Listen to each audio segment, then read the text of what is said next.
조금 이제 오늘 천국은 죽어서만 가는 것인가 이걸 하기 위해서는 여기 서론이 사실 지난번 주일날 했던 내용이에요. 그래서 그 부분을 간단히 하고, 우리 장로님은 지난번 이 메시지를 굉장히 좋아하셨잖아요. 그렇죠. 그래서 너무 저한테 큰 이렇게 반응을 해주셔서 너무 감사한 걸 기억하는데, 그래서 오셨잖아요. 그래서요, 이게 그렇구나. 어떤 사람한테는 이렇게 클릭이 되고 어떤 사람은 클릭이 안 되는 건데, 그거 뭐 어떻게 하겠어요. 조금 이렇게 표현하는 게 적절하지는 못하지만, 다 대학 나와야 되고 다 박사가 돼야지만이 인생을 풍요롭게 사는 것은 아닌 것 같아요. 또 인격적으로 성숙하면 다 대학원 나오고 박사가 된 사람이 꼭 인격적으로 성숙한 건 아닌 것처럼, 하나님 나라, 기독교의 진리를 다 많이 알아야지 그 사람이 더 성숙하고 더 꼭 믿음이 좋으냐 할 때 아닐 수 있어요.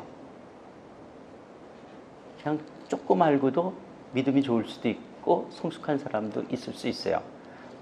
마치 초등학교 나와도 뭐 성품이 좋을 수 있고 또 행복한 삶을 살 수 있는 거예요. 그런데 어떤 사람들에게는 왜 박사가 됐냐라는 거예요. 누구는 석사, 박사 혜택을 받는 사람이 있는 거예요. 그렇처럼 기독교의 진리를 어떤 사람은 너무 많은 것을, 너무 좋은 것을 아는 사람이 있어요. 그런데도 삶은 성숙하지 않을 수도 있고 또 믿음이 안 좋을 수도 있어요. 이걸 꼭 알아야지만 되는 것은 아니지만, 그러나 어떤 사람에게는 마치 이 땅에서 석사, 박사까지 공부할 수 있는 사람이 있는 것처럼, 기독교에 내가 목사로서 신학교 가서 배우는 건 아니지만 성도로서 굉장히 좋은 걸 배우는 사람들이 있어요. 그렇거든요. 어성경 하신 분 한번 손 들어보실까요? 예. 어성경 여러분 배우시면서 너무 충격받았지 않아요? 그렇죠? 여러분의 그 충격을 다른 분들은 잘 모르실 거예요. 근데 진짜 충격받아요.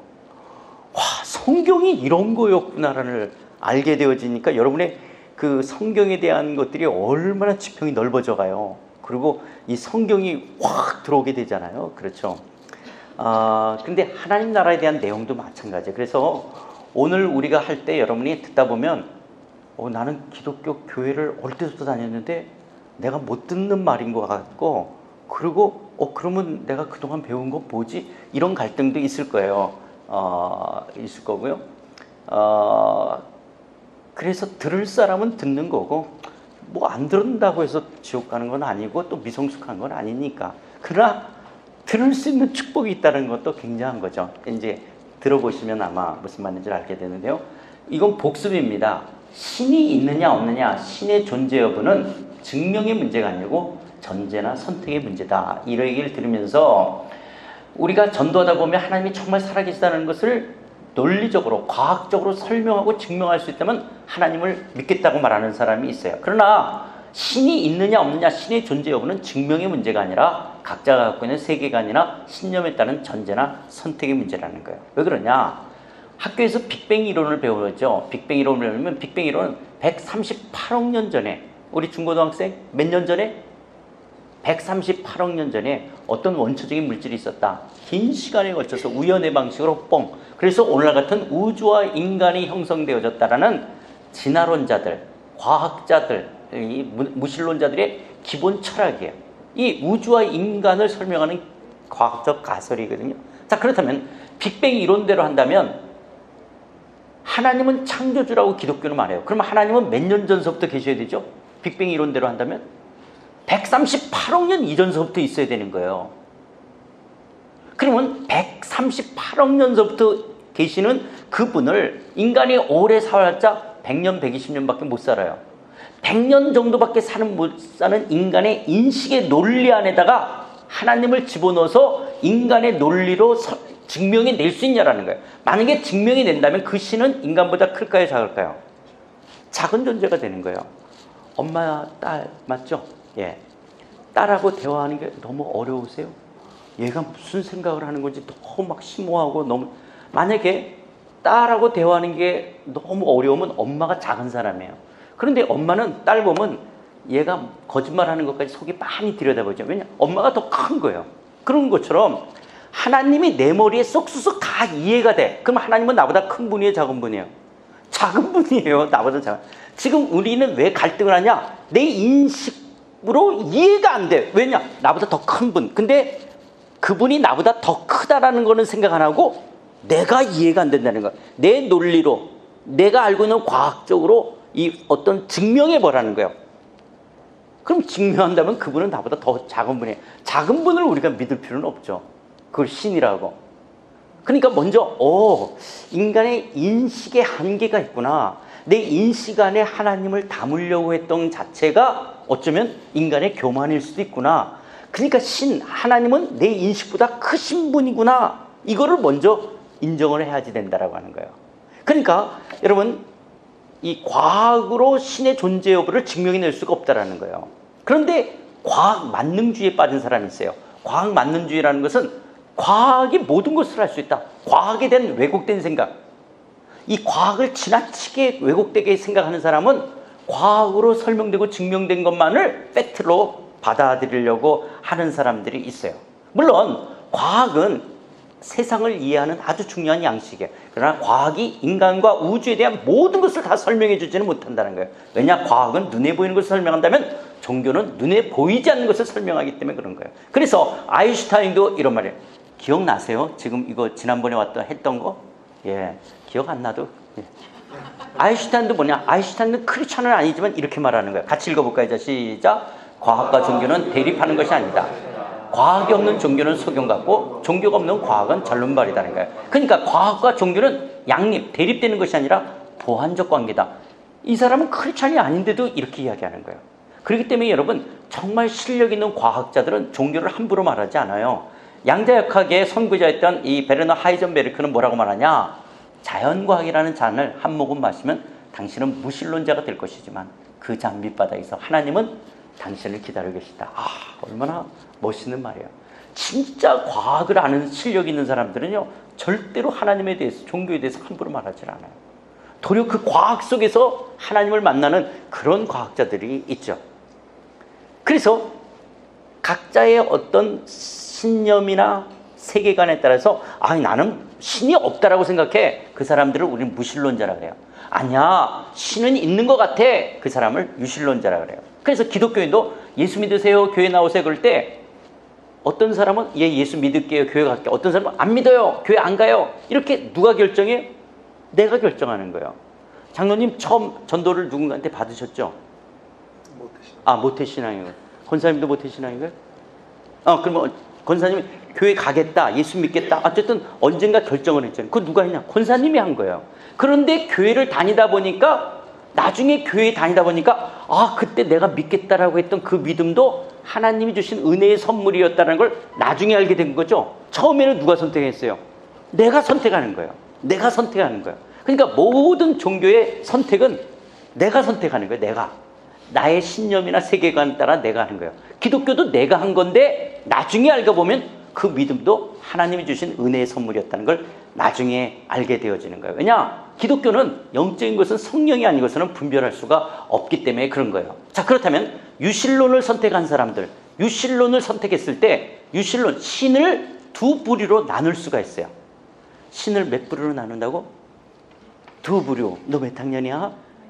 6학년. 어려워? 신이 있다라고 말하는 사람은 유신론이라는데, 그럼 신들을 두 부류로 나눠보자라는 거야. 어떤 신이냐? 인간하고 소통하지도 않고 소통할 수도 없는 신이 있어. 인간하고 대화를 안 하는 신들이 있어. 반면에 인간과 대화하는 신이 있어. 소통이라는 게 그런 거거든요. 인간하고. 그러면 인간하고 소통하지도 않고 소통할 수 없는 대표적인 종교가 뭐냐? 불교와 도교예요. 불교와 도교의 신들은 인간하고 소통하지 않아요. 인간 쪽에서 부단히 애쓰고 수고하고 노력하는 거예요. 내가 가서 108 절을 한다든지 3000번 절을 한다든지, 아니면 어떤 그런 스님들은 계속 수행하고 고행하고 이런 어두운 토굴 같은 데 들어가가지고 몇 년을 이렇게 하면서 어떤 면 속에서 내가 계속 수행과 고행을 통해서 신의 경지, 해탈의 경지, 깨달음의 경지까지 나아가는 거예요. 그 신은 아무 말도 안 했어요. 아무 소리도 안 해요. 그런데 내가 애쓰고 수고하고 노력해서 신의 경지, 해탈의 경지, 깨달음의 경지까지 나아가는 거예요. 그래서 여러분 이런 경지에 나간 사람들이 적어놓은 것을 불교에서는 경전이라 그래요. 근데 여러분 우리나라에만 해도 해인사에 8만 대전경이 있어요. 책으로 말하면 160권 정도의 분량의 경전이 해인사, 우리나라 해인사만 갖고 있는 게 100이세요. 여기다가 여러분 중국 티베트 불교라든지 인도 불교, 스리랑카 불교 얼마나 많은 경전들이 있는지 몰라요.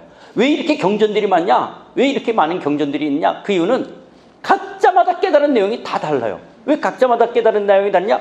내가 애쓰고 내가 수고하고 내가 수행과 고행을 통해서 내가 깨달은 거야. 왜 다르냐? 신은 아무 소리도 안 말했어요. 신은 아무 말도 안 했는데 각자가 깨달은 거예요. 자기가 깨달은 거예요, 자기가. 그래서 불교나 도교는 경전이 굉장히 많다라고 하는 거예요. 이렇게 많은 경전이 있어요. 그래서 여러분 이 깨달음의 진리들, 이렇게 사람마다 그 불교 쪽에 그런 아주 훌륭한 승려들이 깨달은 것들이 있는데 그분들이 뭐라고 하냐? 그러나 자기들이 어떤 고행과 수행을 통해서 깨달았다, 신의 경지에 도달했다 할지라도 인간의 언어로 다 규명할 수가 없다라는 거예요. 여러분 언어도단이라는 말 들어봤죠? 6학년 언어도단이라는 말 모르지? 언어도단이 뭐냐? 그건 언어도단이야 이렇게 말할 때가 있어. 그게 뭐냐? 말의 길이 끊어졌다라는 거예요. 말로 다 표현할 수가 없다라고 하는 거예요. 엄마가 뭐라 그럴 때 엄마 그건 언어도단이야. 내 마음을 어떻게 그렇게 다 말로 다 표현할 수 없는 게 내 마음이야. 그렇게 언어도단이라는 말을 그래서 쓰는 거예요. 예를 들어서 여러분 우리나라에 그래서 노자의 도덕경에도 이런 말이 있어요. 도가도 비상도 명가명 비상명이라. 이게 뭐냐? 도를 도라고 말하면 이미 도가 아니고 어떤 물건의 이름을 지어 부르면 이미 그 물건이 아니라고 하는 거예요. 그 말은 인간의 자기의 깨달음을 다 표현할 수가 없다는 거예요. 내가 표현하는 순간 그건 도가 아니라는 거예요. 그 도가 아니고 이 물건을 이거 첼로야 라는 순간 이건 첼로가 아니라고 하는 거예요. 이게 노자의 도덕경에서도 이야기하는 거예요. 우리나라 성철 스님도 이렇게 장잡으라 양반다리에 앉아가지고 8년 동안 톡을 해서 수행을 했어요. 그러면서 이분이 암중목세 어두운 방에서 더듬어서 수행과 고행을 통해서 8년에 나와서 뭐라 그래요? 산은 산이요 강은 강이로다. 왜 이런 도사 같은 말을 하냐? 인간의 언어로 다 설명할 수 없네. 자기가 깨달은 거를. 그리고 그걸 다 표현할 수가 없다라고 하는 거예요. 그런데 이제 후학들이 이게 동양 철학을 이 한 문장에 다 담고 있어요. 이걸 진짜 성철 스님이 저렇게 깨달았는지 나중에 성철 스님이 듣다 보면 이야 내가 한 말을 자기 후배들이 하는 말이 더 탁월할 수도 있을 거예요. 아마 정직하면은 야 나 그렇게 몰랐어 이렇게 말할지도 몰라요. 하여튼 인간의 언어로 다 설명할 수 없기 때문에 이렇게 도사 같은 말을 하는 거예요. 산은 산이요 강은 강이로다. 왜냐? 자기가 깨달은 것들이지 신은 아무 말도 하지 않았기 때문에 그렇다라고 하는 거예요. 그래서 많은 경전들이 있는 이유가 뭐냐?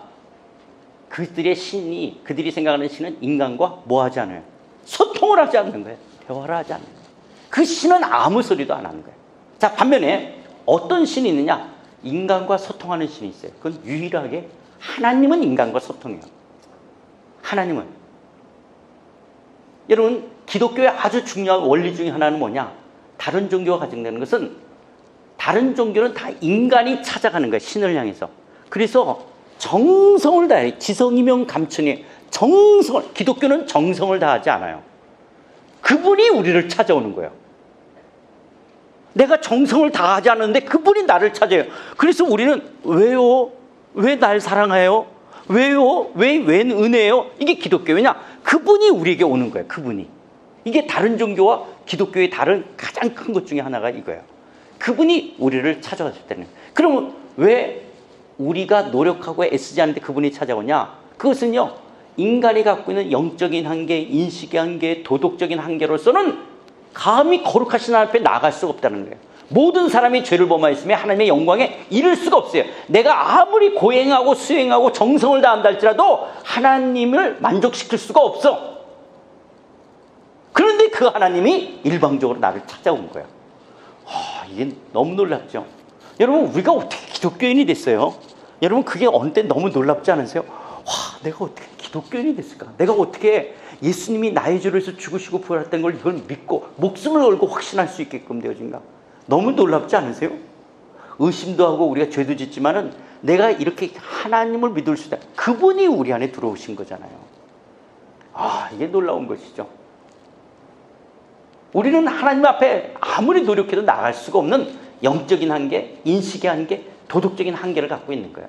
그런데 그분이 우리를 찾아오셨다는 거예요. 그러면 하나님이 인간과 뭐 하시냐? 소통하시는 거예요. 인간하고 소통하시는 하나님이에요. 그 하나님이 그럼 인류 역사 제일 먼저 누구랑 소통하셨을까요? 하나님이 제일 먼저 누구랑 소통하셨을까요?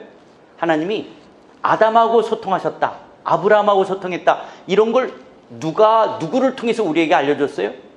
모세예요. 그래서 하나님은 모세와 소통하신 거예요. 여러분, 선악과 이야기를 누가 기록한 거예요? 모세가. 그러니까 하나님이 모세에게 말했어요. 옛날에 내가 에덴 동산을 맺고 거기에 아담과 하와를 만드셨다. 노아 홍수 이야기를 하나님이 누구한테 말해준 거예요? 모세한테 이야기한 거예요. 아브라함 이야기, 야곱 이야기, 이거 다 모세에게 이야기해서 모세가 창세기, 출애굽기, 레위기, 민수기를 기록하게 되어진 거야. 그러면서 하나님이 모세와 소통하게 되어졌는데, 그렇게 처음 찾아왔을 때 뭐라고 말하느냐?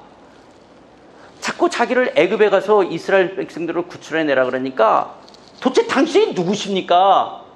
내가 이스라엘 사람들한테 가서 누가 나를 보냈다라고 말할까요? 할 때 하나님이 나는 스스로 있는 자라고 말해요. 여기 스스로 있다라는 게 자존 이런 말이 아니라 에고 에이미, 헬라어로 나는 나다. 이게 여호와라는 이름의 뜻이에요. 지금 우리는 한국 성경에는 여호와라는 이름을 나는 스스로 있는 자다 이렇게 번역되어 있잖아요. 그 여호와, 야훼라는 이름의 뜻은 뭐냐? 나는 나다. 나는 나다. I am that I am. 나는 나다. 이게 여호와 하나님의 이름이에요. 그런데 하나님의 이름은 미래형으로도 이렇게 표현되어지는데 I will be that I will be. 내가 앞으로 어떤 존재인지를 드러내는 것으로 내가 누구인지를 알게 될 나는 나다. 이게 여호와라는 이름의 뜻이에요. 그러면 하나님이 자기 존재를 드러내는데 어떻게 누구한테 드러내냐? 이스라엘과 소통하면서 내가 누군지를 이야기하겠다라는 거예요. 그러면 왜 하고 많은 민족 이스라엘과 제일 먼저 소통하냐라는 거예요. 이거는 우리가 알 수가 없어요. 이거는 전폭적 하나님의 주권이에요. 엿장수가 가위질을 몇 번 해요? 그 엿장수 마음인 것처럼 하나님이 왜 한국 사람하고 중국 사람하고 필리핀 사람하고 먼저 소통을 하지 않았냐? 나도 모르겠어요. 그런데 하나님은 인류 역사상 제일 먼저 누구를 찾아왔어요? 이스라엘 민족을 찾아와서 이스라엘과 소통하신 거예요. 그런데 이스라엘과 하나님이 제일 먼저 소통할 때 하나님 이스라엘 민족은 애굽에서 가장 형편없는 정말 절체절명의 위기 속에 있는 변변치 못한 사람들이 이스라엘 사람이에요. 지금은 이스라엘이 과학과 경제에 있어서 성장한 선진국이지만 이때 당시는 가장 형편없는 이 이스라엘 민족을 찾아와서 이스라엘 민족을 통해서 하나님 내가 누군지를 이야기해 가겠다라는 거예요. 그래서 너희들이 나를 알게 될 것이라고 하는 거예요. 여러분, 이게 우리에게 굉장히 위로가 되어지는 것은요, 성경에서도 하나님이 이스라엘 민족을 택한 게 뭐냐? 가장 적은 민족이기 때문에 택했다라고 말씀하시는 것처럼 나같이 미천하고 나같이 때로는 배우지 못하고 나같이 신분이 없고 나같이 부족한 사람인데도 그분이 나를 찾아와 소통해 줄 수 있다. 이게 얼마나 놀라운 은혜예요. 어떤 많이 배운 사람, 신분이 높은 사람, 부자들, 어떤 사회적 권력자들만 소통해 준다면 소통 안 해줄 텐데 가장 형편없는 이스라엘과 소통하셨던 그 하나님은 오늘 우리들하고도 소통해 주신다는 거예요. 그래서 우리가 하나님과 소통해서 여기 앉아 있는 거예요. 이전 얘기 안 온 사람도 많을 수 있는데 여러분은 왜 여기 와 있어요? 이렇게 우리를 찾아오신다라고 하는 거예요. 얼마나 놀라운 거예요. 나 같은 사람하고도 소통해 주시는 하나님이시라고 하는 거예요. 그런데 하나님이 이스라엘과 소통을 하시잖아요. 하나님은 이스라엘 민족과 소통하시면서 하나님이 이스라엘 민족과 전쟁도 같이 나가고 이스라엘에게 율법도 주시고 이렇게 해서 하나님의 뜻이 뭔지, 하나님이 인류를 어떻게 구원해 가실런지 하나님의 그 구원의 하나님의 뜻을 이스라엘 민족을 통해서 나타내면서 내가 하나님 당신이 누군지를 이스라엘에게 말한 거예요. 그것을 기록하도록 한 거, 그걸 기록해 놓은 거. 그래서 하나님과 소통을 통해서 기록해 놓은 것을 우리는 구약성경이라고 하는 거예요. 그러니까 여러분, 우리가 구약성경을 읽으면 뭘 알게 돼요? 하나님이 누구신지를 알게 되는 거예요. 그런데 이 부분에 대해서 어떤 사람들은 이렇게 오는 거예요. 왜 기독교인들은 남의 나라 국사책을 읽지? 여러분, 구약성경 읽다 보면 이스라엘 국사 역사가 나와요, 안 나와요? 그러니까 그런 오해를 하게 되는 거예요. 왜 남의 나라 국사 역사를 읽으면서 이거를 경전, 이거를 왜 성경이라고 기독교는 이렇게 하는 거예요. 여러분, 지금 저 중동 지방에 있는 이스라엘의 국사책하고 성경의 역사 내용하고는 조금 달라요. 어떠냐? 왕가는 똑같아요. 그런데 사관이 다른 거예요. 지금 저 중동 지방에 있는 이스라엘의 국사책, 역사책에는 왕 중심인데 왕이 영토를 넓혔다든지 경제를 번영을 시켰다는 그런 왕들 중심으로 기록됐다면, 성경은 이스라엘 역사가 똑같이 나오는데 하나님이 누군지를 이야기하는 걸로 이야기하는 거예요. 그래서 사울왕, 다윗왕, 솔로몬 왕, 여기를 이스라엘 역사 쪽에도 다 나와요. 그러면서 오므리 왕조도 크게 다뤄요. 왜냐? 오므리 왕조 때 이스라엘이 굉장히 경제적으로 영토도 넓혀져요. 근데 성경은 오므리 왕조에 대해서 별로 안 얘기해요. 왜냐? 하나님을 드러낼 게 없었어요. 오므리는 우상을 섬겼던 왕이기 때문에. 그래서 성경은 이름만 나오지 내용은 별로 없는 거예요. 성경은 하나님을 이야기하려고 해요. 내가 누군지를 이스라엘 민족에게 이야기하려고 하는 거예요. 그러니까 역사관이 전혀 다른 거예요. 우리는 그래서 구약 성경을 읽으면서 하나님이 누군지를 알게 되어지는 거예요. 하나님이 오늘 우리들, 그때는 그분들하고 직접 소통했다면 오늘 우리는 성경을 통해서 우리와 소통하시는 거예요. 그러니까 기독교는 미국에서 믿든 아프리카에서 믿든 아니면 저기 노르웨이에서 믿든 어디서 믿든 기독교는 하나님이 말씀하신 우리와 소통하기 때문에 경전이 하나밖에 없는 거예요. 옛날이든 지금은. 우리는 하나님이 말씀하신 걸 믿는 거예요. 다른 종교는 내가 깨달은 걸 믿는 거예요. 기독교는 말씀하신 그 하나님을 믿는 거예요.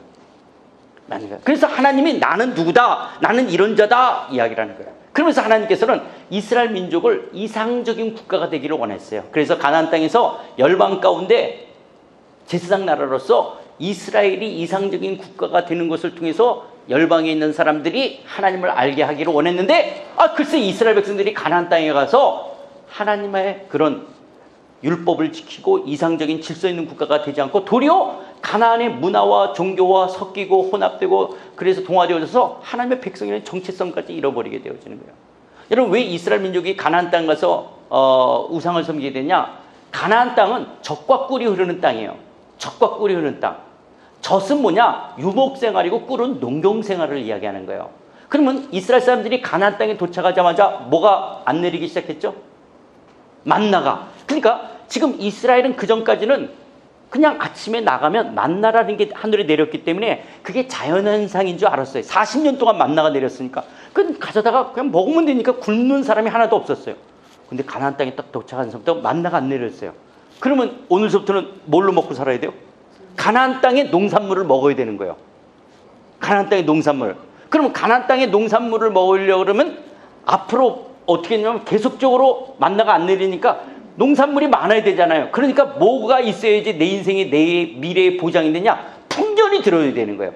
그러니까 유목생활을 통해서는 새끼들을 많이 낳아야 되고 농경생활을 통해서는 농사에 풍년이 들어야 되는 거예요. 그런데 이스라엘은 지금까지 농경생활이에요, 유목생활이었어요? 가나안에 오기 전까지는 유목생활이었잖아요. 농사를 접은 적이 없어요. 그럼 풍년이 어떻게 들지? 그래서 가나안 사람들이 농사 짓는 거를 어깨너머 보게 되는 거예요. 어떻게 농사를 짓냐? 농경생활에 중요한 건 뭐냐? 태양의 일조량과 물이 있어야 되는 거예요.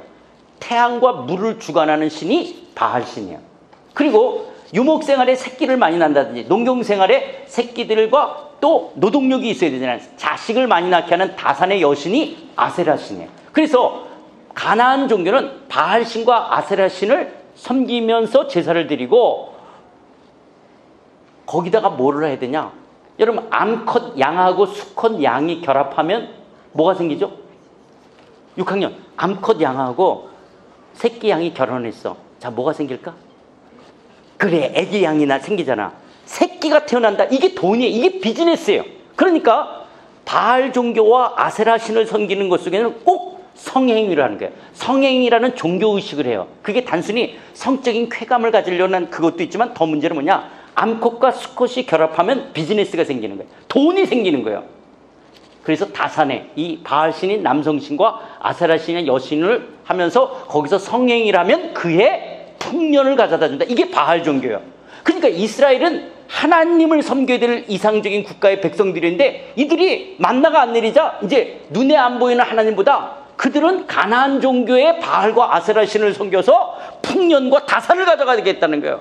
그래서 하나님이 선지자를 통해서 이제 농경생활로 표현해. 아니야, 내가 이진비와 느림비를 주는 게 나야. 너희들이 나를 섬기면 메뚜기와 황충이 곡식을 먹지 않게 되고 포도나무와 감람나무의 소출을 많게 할 거야. 돌아오라 그러는데 이스라엘이 돌아오지 않고 계속 우상을 섬기게 되어지는 거예요. 그래서 결국은 어떻게 했냐? 북쪽은 아수르에 의해서 BC 721년 멸망을 당하고, 남쪽은 BC 586년 바벨론에 의해서 멸망을 당해서 바벨론으로 포로로 잡혀가요. 근데 그 바벨론을 페르시아가 멸망시키고 또 페르시아는 헬라가 멸망을 시켰어요. 그런데 알렉산더 대왕이 일찍 죽게 되어져요. 그래서 그의 신하였던 프톨레마이오스 왕조에 의해서 이스라엘이 식민지 생활을 하고 있었어요. 그러다가 셀루쿠스 왕조에 이스라엘이 또 식민지 생활을 하고 있었는데, 셀루쿠스 왕조의 안티오코스 4세라는 사람이, 이스라엘 사람들은 어쨌든 율법을 지켰던 사람이잖아요. 근데 예루살렘 성전에다 제우스 신상을 갖다 놓고 돼지 떼가리를 갖고 나요. 아무리 우리가 식민지 생활을 한다 할지라도 이럴 수가 없잖아요. 그러니까 누가 격분하게 되냐? 제사장들이 격분하게 되는 거야. 비록 우리가 식민지 생활을 한다고 어떻게 예루살렘 성전에다가 제우스 신상을 갖다 놓고 돼지 떼가리를 갖다 놓고 있어요. 그러니까 그냥 제사장 그룹이 일어난 게 이게 뭐냐? 마따디아의 마카비 혁명을 통해서 이스라엘이 반짝 독립운동을 해. 100년 동안 이스라엘이 하스몬 왕조가 되어져요. 그런데 로마에서 폼페우스 장군이 군대를 끌고 내려와가지고 하스몬 왕조를 멸절을 시키는 거예요. 그럴 때 누가 있냐? 지금 이스라엘 옆에 에돔이라는 국가가 있었어요. 에돔은 누구들의 후예죠? 에돔은 누구예요? 자, 이스라엘은 누구의 후세요? 야곱. 그렇죠? 에돔은 누구의 후예들이에요? 에서, 자기 형, 에서의 후예들이었어요. 그러니까 친척이에요. 형제지가 아니에요. 근데 에서의 후예였던 이 에돔 국가의 왕이 누구냐? 헤롯의 가문이었어요. 안티파트 2세가 폼페우스를 도와줘가지고 하스몬 왕조를 물리치는 거예요. 그러면서 폼페우스가 돌아가면서, 야, 안티파트 2세, 이제 너 에돔만 다스리지 말고 네가 앞으로 이스라엘도 네가 다스려. 그래서 졸지에 이스라엘의 가문에 헤롯이 들어오게끔 되어져. 헤롯은 이스라엘 사람이 아니라 에돔 사람이에요. 예수님이 올 때도 왕이 누구였어요? 헤롯 왕이죠. 그게 이제 아버지, 그 다음에 아들 내려오는 거거든요. 2세, 3세로 내려오는 거거든요. 그러니까 졸지에 지금 이스라엘에 헤롯 가문이 들어오게 되어지는 거예요. 그러면서 이제 시간이 흘러 로마 쪽은 옥타비누스가 다스리고 팔레스타인 쪽과 이집트는 안토니우스가 다스리고 있었어요. 그때 이집트의 왕이 클레오파트라였어요.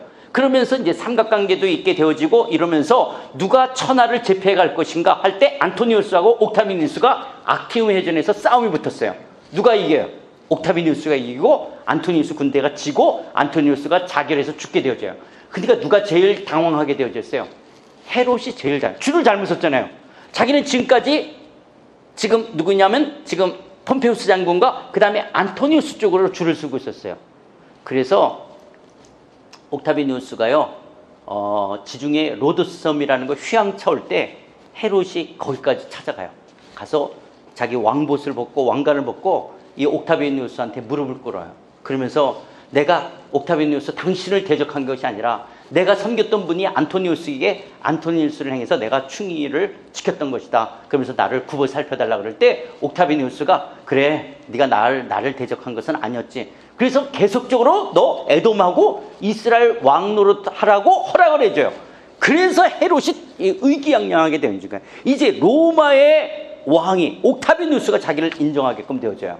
그런데 이 로마의 원로원에서 옥타비누스 이름을 바꿔요. 아우구스투스라고 이름을 바꾸면서 로마의 제1대 황제로 등급하는 거예요. 그러니까 로마의 황제가 된다는 건 뭐냐? 천하를 호령하는 신과 같이 여겨지는 거예요. 이때 당시는 천하를 호령하는 신과 같이 여겨지는 이때 이 아우구스투스가 명령을 해요. 로마의 식민지하에 있는 사람들이 몇 명이나 되나? 그래서 가이사 아구스토, 아구스토가 아우구스투스, 옥타비누스예요. 옥타비누스가 영을 내려 천하를 로마의 식민지하에 있는 사람들 다 호적하라. 그러니까 갈릴리에 살고 있던 요셉과 마리아, 이 사람들은 유다 다윗의 자손들이었어요. 그렇기 때문에 이들은 어디냐? 베들레헴에 가서 호적을 하라. 남쪽까지 가야 되는 거예요. 그래서 남쪽까지 호적하러 왔던 요셉과 마리아, 거기를 통해서 누가 되냐? 지금 천하를 다스리는 분이 누구예요? 아우구스투스가 천하를 다스리는 왕이야. 그때 아니야! 내가 왕이야! 하고 예수님이 이 땅에 오시는 거예요. 예수님.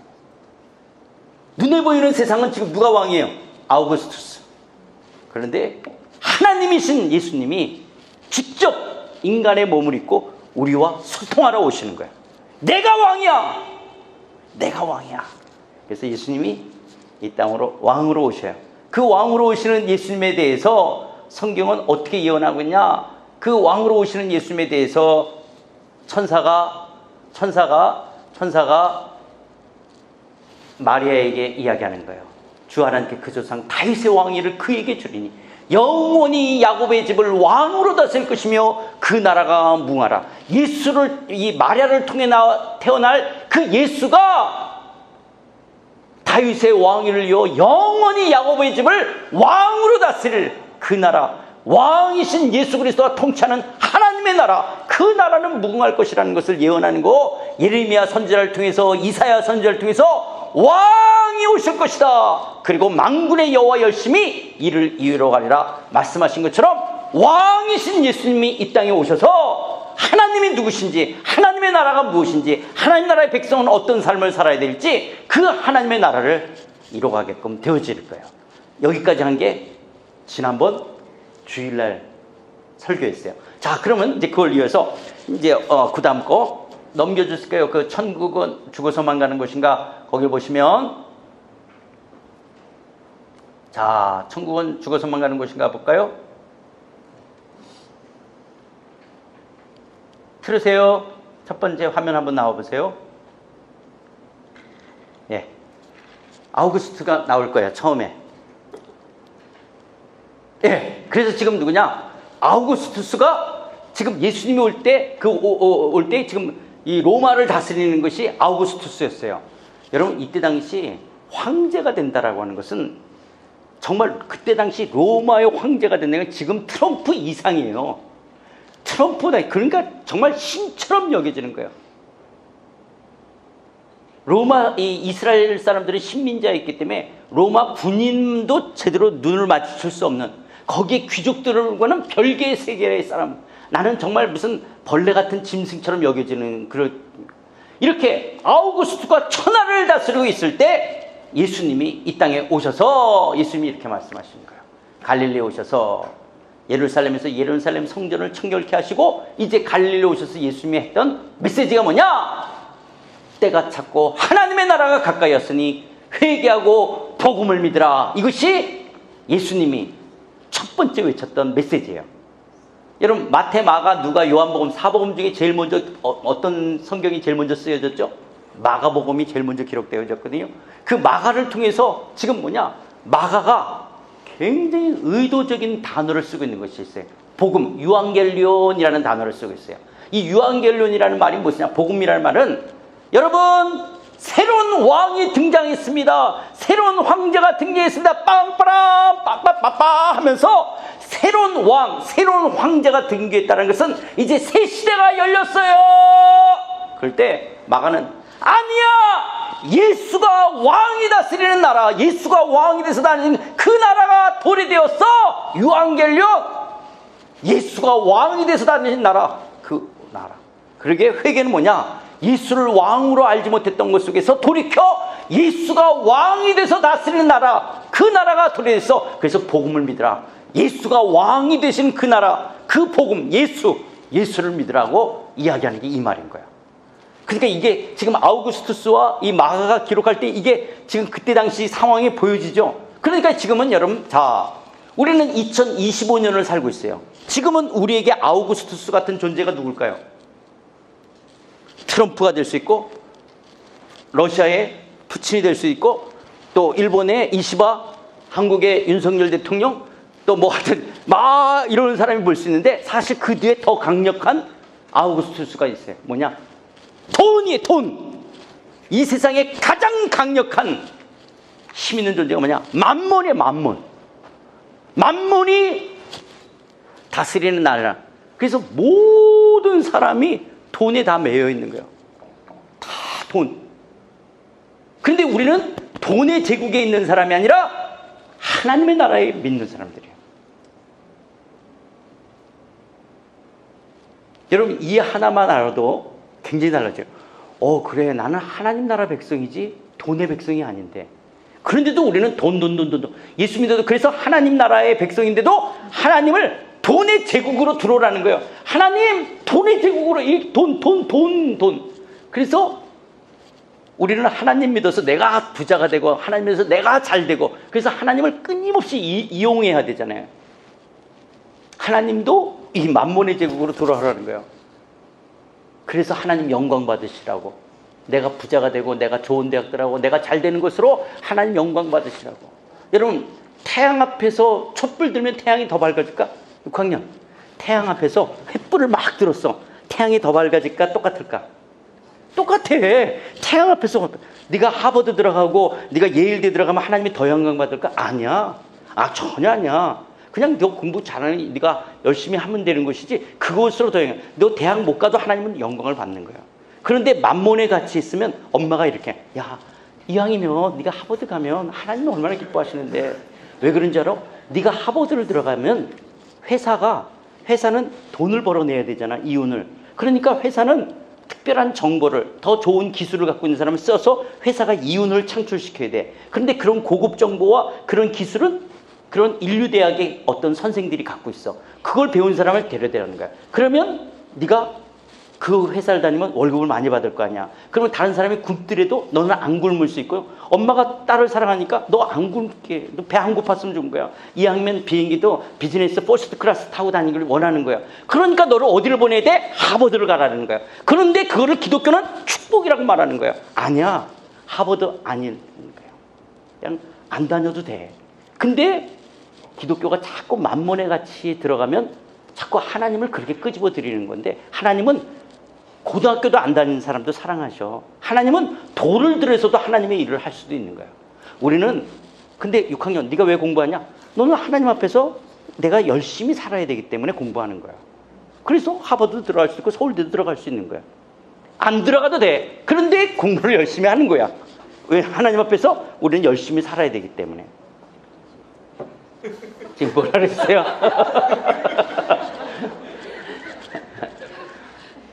그래서 이 세상 나라와 하나님 나라의 이 충돌 속에 우리가 있게 되어지는 거예요.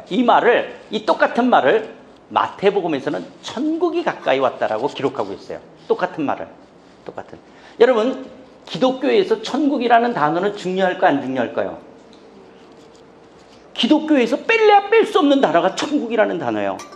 기독교에서 중요한 단어 5가지를 보라. 자, 삼일체 되신 하나님, 예수님의 십자가의 죽으심과 부활, 그 다음에는 천국이라는 단어가 들어가야 돼요. 그 정도로 중요해요. 그런데 여러분, 이거 아세요? 이제 여러분을 충격 주는 거예요. 천국이라는 단어. 이것부터 먼저. 천당. 예수 천당 불신족 들어보신 분? 자, 천당이라는 단어는 성경에 있다, 없다? 없는데 왜 기독교가 예수 천당 불신족 이런 말 쓰죠? 사이비 종교이기 때문에. 저 어렸을 때 교회에서 천당이라는 말 많이 썼어요. 장로님 교회 다닐 때 모태신앙 했는데 천당이라는 말? 별로 못 들어봤습니다. 이상한 교회 다니셨네. 젊으셔서 그렇나? 옛날에 천당이라는 말 많이 썼죠. 옛날에 천당이라는 말 많이 썼어요. 성경에는 천당이라는 단어가 없어요. 우리 한국 성경에 천당이라는 단어가 없어요. 그러면 이제 하나 더 수준을 높여. 그럼 천국. 그렇게 기독교에서는 없어서는 안 되는 중요한 단어. 천국이라는 단어가 성경 66권 중에 마태복음에만 나온다는 사실 아세요? 우와. 장로님 어떠세요? 이거 아셨어요? 저는 너무너무 충격. 저도 모태신앙이거든요. 저는 어릴 때부터 세뇌되다시피 들었던 단어 중에 하나가 천국이에요. 그 수없이 들었던 천국. 그리고 우리 어머님 그렇게 정말 천국을 사모하고 그냥 빨리 천국 가고 싶다 그렇게 했던 그 천국이라는 단어가 66권 성경 중에 마태복음에만 나와요. 이거 이미 알고 계셨던 분? 제가 많은 교회 가서 이거 손들어 보면 몇 명 없어요. 한두 명밖에 없어요. 그렇게 교회를 몇십 년 다녔는데 저는 이게 너무 충격이었어요. 너무. 아니 어떻게 천국이라는 단어가 이 성경 66권 중에 마태복음에만 나온다든지 예외구절 디모데후서 4장 18절 헬라어로 보면 우리가 알고 있는 그런 천국의 개념이 아니에요. 응? 그럴 거야. 그런데 여러분 성경의 예수님의 가르침의 주제가 뭐냐? 하나님 나라예요. 사도 바울의 가르침의 주제가 뭐냐? 하나님이에요. 지금은 우리가 시간 관계에서 그걸 다 찾지 못해서 그런데요. 성경 구절 보면 다 예수님의 가르침, 사도 바울의. 여러분 기독교에서 예수님하고 사도 바울 빼놓으면 말이 돼요, 안 돼요? 안 되죠. 근데 이분들의 가르침의 주제가 뭐였다고요? 그럼 하나님 나라 아시냐라는 거예요. 우리 기독교인이잖아요. 권사님, 집사님 어떻게 돼요? 권사님? 집사님? 예. 사모님? 예. 그럼 사모님이시잖아요. 그러니까 교회를 굉장히 오래 다니셨죠? 그리고 목사님이셨잖아요. 예수님의 가르침의 주제가 하나님 나라. 사도 바울의 가르침의 주제가 하나님 나라. 하나님 나라를 아세요? 이게 대부분의 기독교인들이 여기서 딱 그래 이렇게 되는 거예요. 제가 모태신앙, 저는 고신 측 합동 측에서 자랐거든요. 고신이 아세요? 오래된 신을 섬기는 교단이 있어요. 예, 합동이라고 저기 사당동 가면 총신, 모든 신들이 다 모여있다 그래가지고 총신. 저는 거기서 고신과 총신을 7년을 학부도 총신, 신대원도 총신, 저는 완전히 그런데 어느 날 제가 얼마나 충격이 됐는지 몰라요. 아니 예수님의 가르침의 주제도 하나님 나라, 사도 바울의 가르침의 주제도 하나님 나라. 근데 나는 하나님 나라를 별로 못 배웠어요.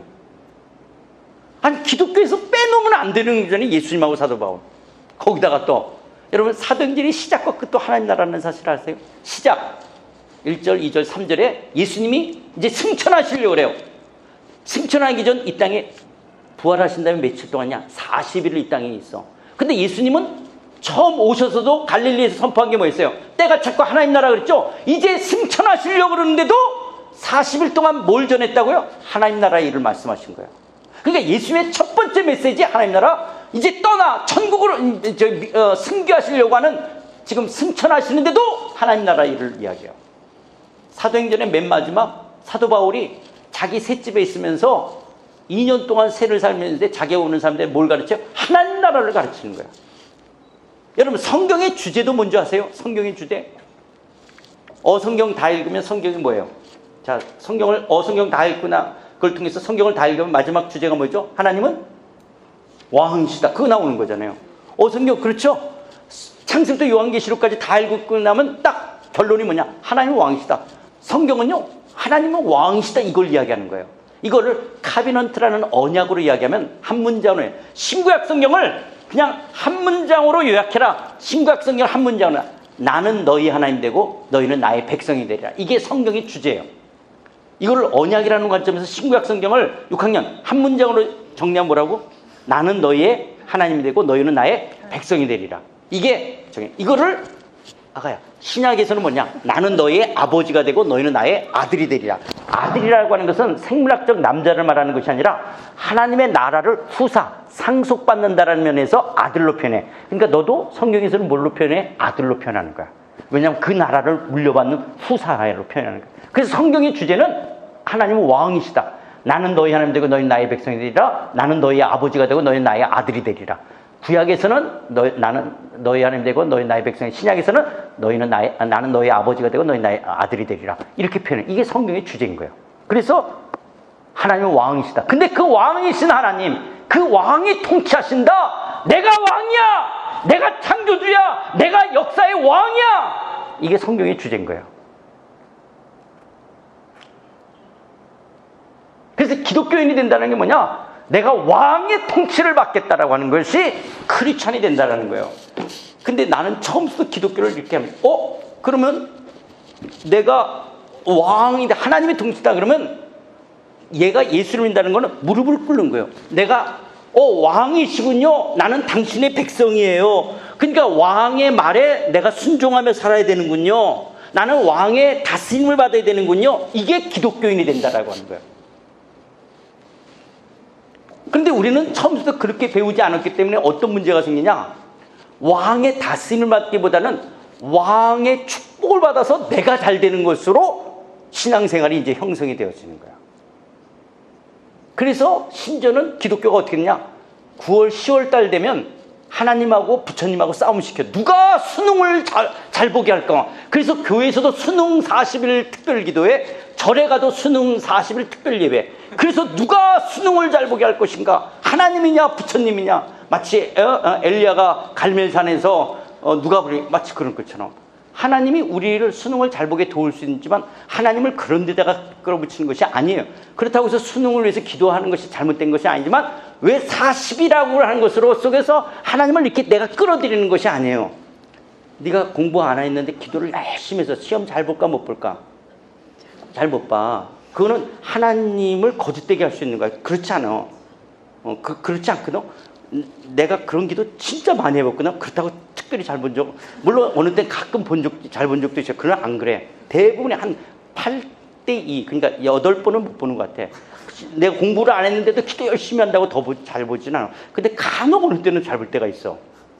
근데 그렇지가 않아. 장로님도 그렇죠? 예. 그건 저만 그러는 게 아니고. 이 목사님도 그러지 않아요? 그렇죠. 공부해야 되는 거야. 농사꾼이 모내게 해서 쌀을 안 심어. 그리고 하나님 풍년이 돼. 그 풍년이 되니까 안 되니까. 아니, 이거 심어야 되는 거예요. 심어야지 되는 거예요. 하나님이 왕이신 거예요. 이걸 이야기하는 게 성경의 주제인 거예요.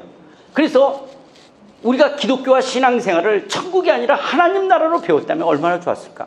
저는 제가 어릴 때서부터 그렇게 고신 합동측에서 하면서 내가 마태복음에만 나오는 천국으로 기독교를 배우는 것이 아니라 마가복음, 누가복음, 요한복음, 사도행전, 바울서신, 예수님의 가르침의 주제, 사도 바울의 가르침의 주제, 신구약 성경의 천국과 끝, 성경과 성경의 주제인 하나님 나라로 배웠다면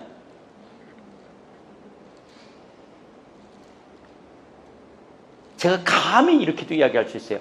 한국 기독교가 한국 사회에서 욕도 먹어요, 칭찬받고 있어요. 만약에 한국 기독교가 마태복음에만 나오는 천국으로 기독교를 가르치지 않고 마가복음, 누가복음, 요한복음, 사도행전, 바울서신에 나오는 하나님 나라로 기독교를 가르쳤다면 한국 교회는 훨씬 더 성숙했을 거예요. 그런데 우리 모두는, 저도, 그러나 여러분 신학교에서 유 목사님 하나님 나라 배우셨죠? 다 여기 우리 성교사님 신학교에서 다 배워요. 저도 배우고 다 배워. 그런데 목회선상에 오면 하나님 나라를 안 얘기해요. 다 천국, 천당을 이야기하지.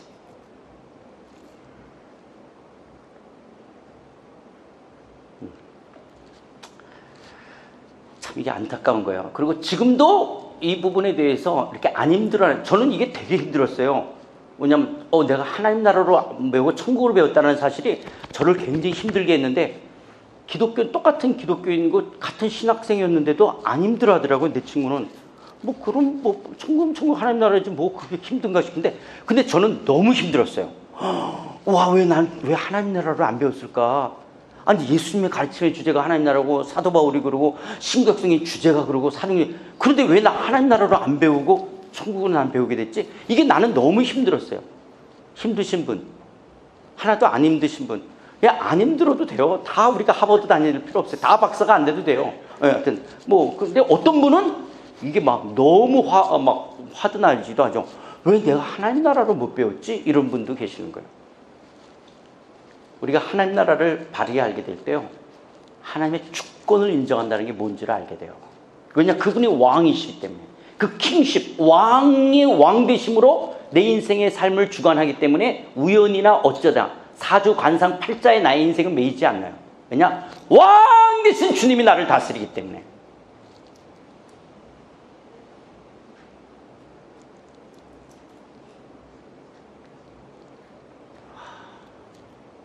하나님의 왕을 인정한다.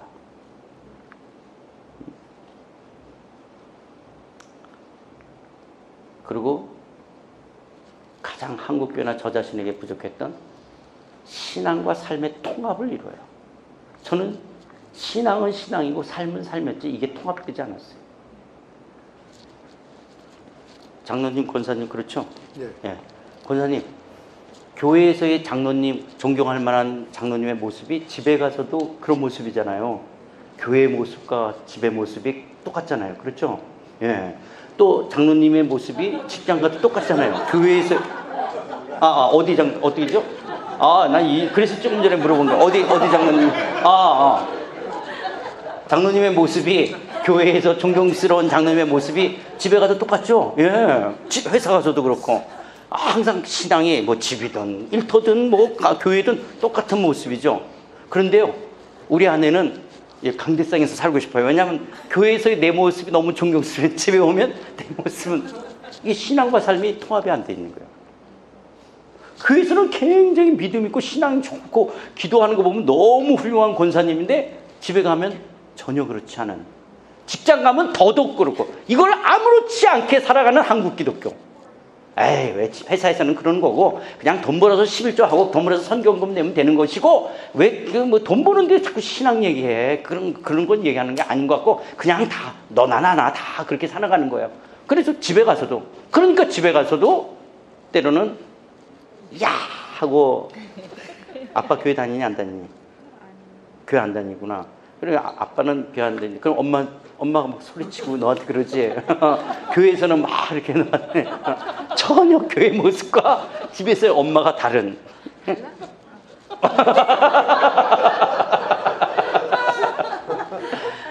왜냐?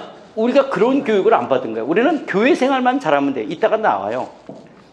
저는요 7분의 1에 대해서는 완전히 세뇌됐어요. 성수지, 주일 성수. 월요일 토요일을 별로 교회에서 안 가르쳤어요. 그냥 죄짓지 말고 하나님의 영광을 살라. 그게 끝이에요. 하나님이 부등식 할 줄 알까 모를까요? 7분의 1이 커요? 7분의 6이 커요? 근데 교회에서는 7분의 1만 가르쳤지 7분의 6은 안 가르쳤어요. 10분의 1만 가르치지 10분의 9를 안 가르쳐요. 하나님 우리 앵벌이 시키는 거야. 아이 그래 10개 중에 한 개만 내면 그냥 내가 너 복을 많이 줄게. 9개는 네 마음대로. 아니에요. 11조는 뭐냐? 10개가 하나님 내 거야. 그래서 한 개를 내는 거예요. 이거 10개가 하나님의 것이라고 11조를 구분하는 거예요. 7일이 하나님의 날이라고 하루를 구분하는 거예요. 그래서 성수주의란다는 건 월요일부터 토요일을 정신 차리고 살아야 되는 거예요. 예배처럼. 그래서 로마서 12절 그걸 산제사라고 이야기하는 거예요. 영적 예배라고. 11조를 낸다는 건 10분의 9를 하나님 앞에서 바르게 써야 되는 거예요. 그럼 우리 어머님이 권사였어요. 우리 어머님. 그럼 우리 뭐 먹고 사니? 우리 어머님이 이북 사람이었고 한국. 그럼 다 하나님 거면 우리 뭐 먹고 사니? 그게 우리 어머님이 교회에서 이원론으로 잘못 배운 거예요. 교회 헌금 내고 이건 주님의 거, 집에서 밥 먹고 애들 교육시키고 그리고 놀러 가는 건 세상, 이건 내 거. 이게 잘못된 거예요. 나는 숨 쉬는 것조차 전부 다 하나님의 거예요. 그래서 10분의 9를 쓰는 게 하나님의 일인 거예요. 10분의 9가 하나님 것이기 때문에 나만 잘 먹으면 안 되네. 이게 하나님. 그러면 나는 먹고 애들을 교육시키고 엔겔지수가 낮아. 엔겔지수 아니에요? 네. 하여튼 먹고 애들 교육시켜도 돈이 잉여자산이 남어. 그럼 이거 왜 줬지? 이거 어쩌라는 거지? 이게 기독교인들이 가져요. 근데 기독교인들은 그런 생각 없어요. 이걸 축복이라고 생각해요. 어떤 사람은 내가 왜 복을 못 받, 나는 왜 하나님의 축복이냐? 잉여자산이 없다라는 거예요. 부동산, 돈이 없다라는 거예요. 그래서 축복을 못 받았고 누구는 잉여자산이 있다라고 하는 거예요. 이게 지금 우리의 기독교가 그러니까 이렇게 하나님 나라의 원리 속에서 기독교를 바르게 이해하지 못했기 때문에 너무 기복적이고 너무 세속적인 가치관으로 막 섞여버려 있는 거예요. 섞인 것조차가 정리가 안 되어 있는 거예요. 그런데 저는 모태신앙으로 자라면서 저는 목사가 안 돼서 수학선생님, 제가 고등학교 2학년 전까지는 장래 희망, 그럼 항상 저는 수학선생님이었어요. 저는 이게 논리적으로 안 들어가면 굉장히 힘들어하는 거예요. 그리고 이게 정리가 돼요. 이게 처음부터 이런 성격이 그렇기 때문에 하나님이 저를 이런 면으로 사용할 줄 몰랐어요. 이건 다 내가 여러분 가르치려고 만든 게 아니라 이건 다 내 문제였어요. 요번에 여러분에게 하는 거는 하나님 나라에 불과 30밖에 안 해요. 우리 상하에서는 16시간을 하는 거예요. 이게 지금 16시간. 16시간 하면 남자들 같은 경우는 16시간을 어떻게 하냐면 월요일 저녁 7시에 회사에서 7시에서 7시 반 사이에 오면 이제 준비돼 있어요. 그 김밥하고 컵라면이 준비돼 있어요. 그거 먹고 진짜 11시 반 4시간에 그걸 월, 화, 수, 목 4일을 회사에서 일 열심히 하고 저녁에 7시 반에 와가지고 11시 반 4일 그거 하고 나면 정말 그 주재원들이 일어나서 기립박수라는 사람이 있어요. 상하에서는 얼마나 많은 특별히 남자들이 나는 상해 와서 기독교가 뭔지 알게 됐어요. 저는 상해 와서 예수님을 인격적으로 만나서 나는 상해 와서 이 고백이 너무 많았던 데가 상하였고요. 그러니까 저는 하나님이 이게 내 문제로 고민됐던 걸 이렇게 정리했을 때 이걸 이렇게 사용하실 줄 몰랐어요. 그 오고 갔던 지나갔던 수많은, 저희 교회는 싸울 때 너만 서울대 그러고 싸우는 교회거든요. 정말 상하의 주재원으로 된다는 것은 회사에서 제일 똑똑한 사람만 모여왔잖아요. 그 사람들이 엄마 때문에 아내 때문에 이렇게 와 있지만 안 믿으려는 것이 아니라 조금만 논리적이면 좀 믿을 수 있는데 이렇게 궁금한 사실을 그냥 집어넣어가고 그냥 기도 열심히 해라 아니면 뭐 어떻게 하냐 이렇게만 했던 것 속에 그냥 누상. 제가 이취임식하고 나오는 날 서기 장로님이 인사 말씀하면서 그랬어요. 사실 자기는 교회 가면 늘 졸던 사람인데 상하에 와서부터 자기는 졸지 않게 됐다는 거예요. 그러면서 목사님 저 한 사람만 변해도 목사님 큰일 하시고 가시는 겁니다. 그게 제가 이취임식 날 그 서기 장로님이 광고하면서 했던 말이거든요. 기독교가 뭔지를 알게 되는 거예요. 기독교가 이런 거구나. 성경은 이걸 가리키는 거구나. 이게 정리되는 거예요. 넥슨 그 게임 회사 이제 법인장으로 나와 있는 사람이 있어요. 젊은 사람이에요. 근데 이 사람이 이제 이거를 알게 된 거예요. 그리고 그 사람이 어성경을 했어요. 와, 정말 그 법인장이 그렇게 인생이 얼마나, 그런데 너무 신나는 거예요. 왜냐? 진리를 알게 된 거예요. 그리고 그동안 궁금했던 거, 자기 안에 이렇게 가려운 데를 긁어주지 못했던 것들을 딱 알게 되니까 그 진리가 가져다주는 확신이 얼마나 엄청난 삶을 살아가는 거예요.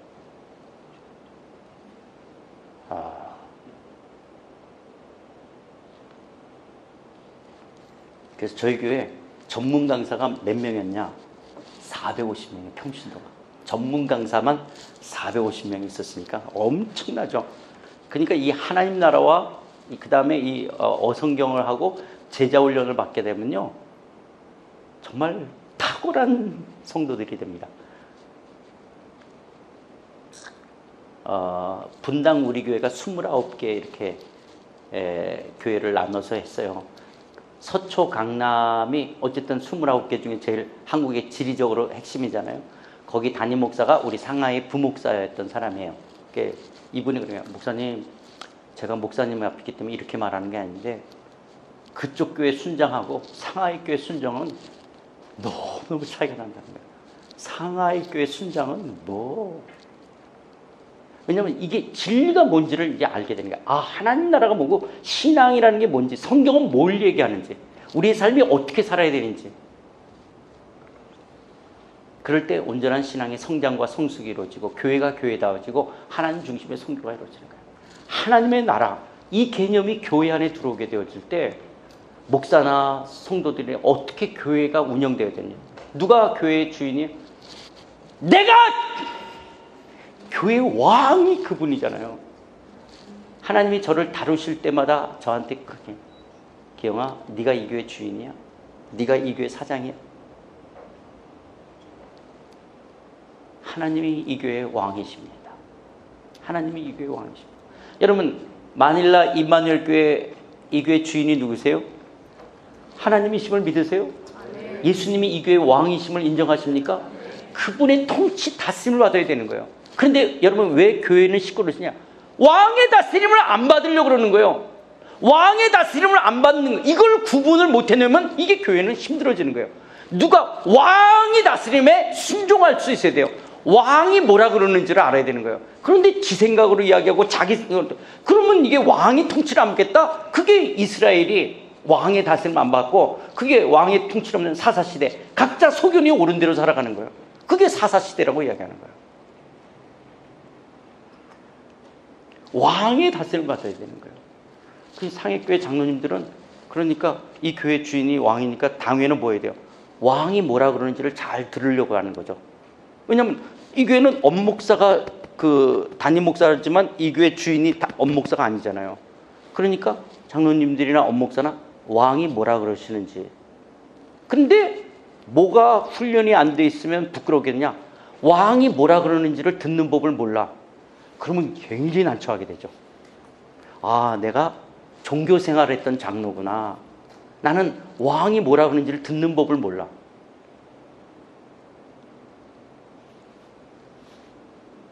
여러분, 이게 결혼해서 문제냐? 대화하는 법을 모르는 사람이 있어요. 그런 훈련을 안 돼 있기 때문에. 이게 하나님 나라를 배운다라는 게, 그래서 이게 하나님 나라를 알게 될 때, 물론 저희 교회가 무슨 어려움, 무슨 갈등이 있었어요.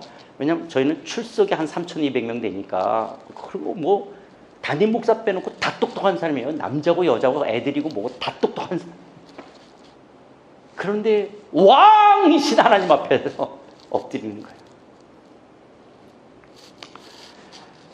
혹시 여러분들이 교회를 다니는지 모태신앙으로 또 어릴 때부터 교회를 다니신 분, 그러면서도 영적인 갈등이 있고 고민이 있는데 누구한테도 말하지 못하면서 그냥 교회를 다니시는 장로님, 어쩌면 그게 답이 없는 게 아니라 하나님 나라를 모르기 때문에 지금까지 해결이 안 될 수 있어요. 사실은 답이 있거든요. 근데 장로님 잘못이 아니에요. 저 같은 목사들 잘못이에요. 그걸 안 가르쳤으니까. 근데 목사들은 왜 그러냐? 신학교 우리 전체, 이건 총체적인 거예요. 누구 한 사람의 문제라고 말할 수가 없는 거예요.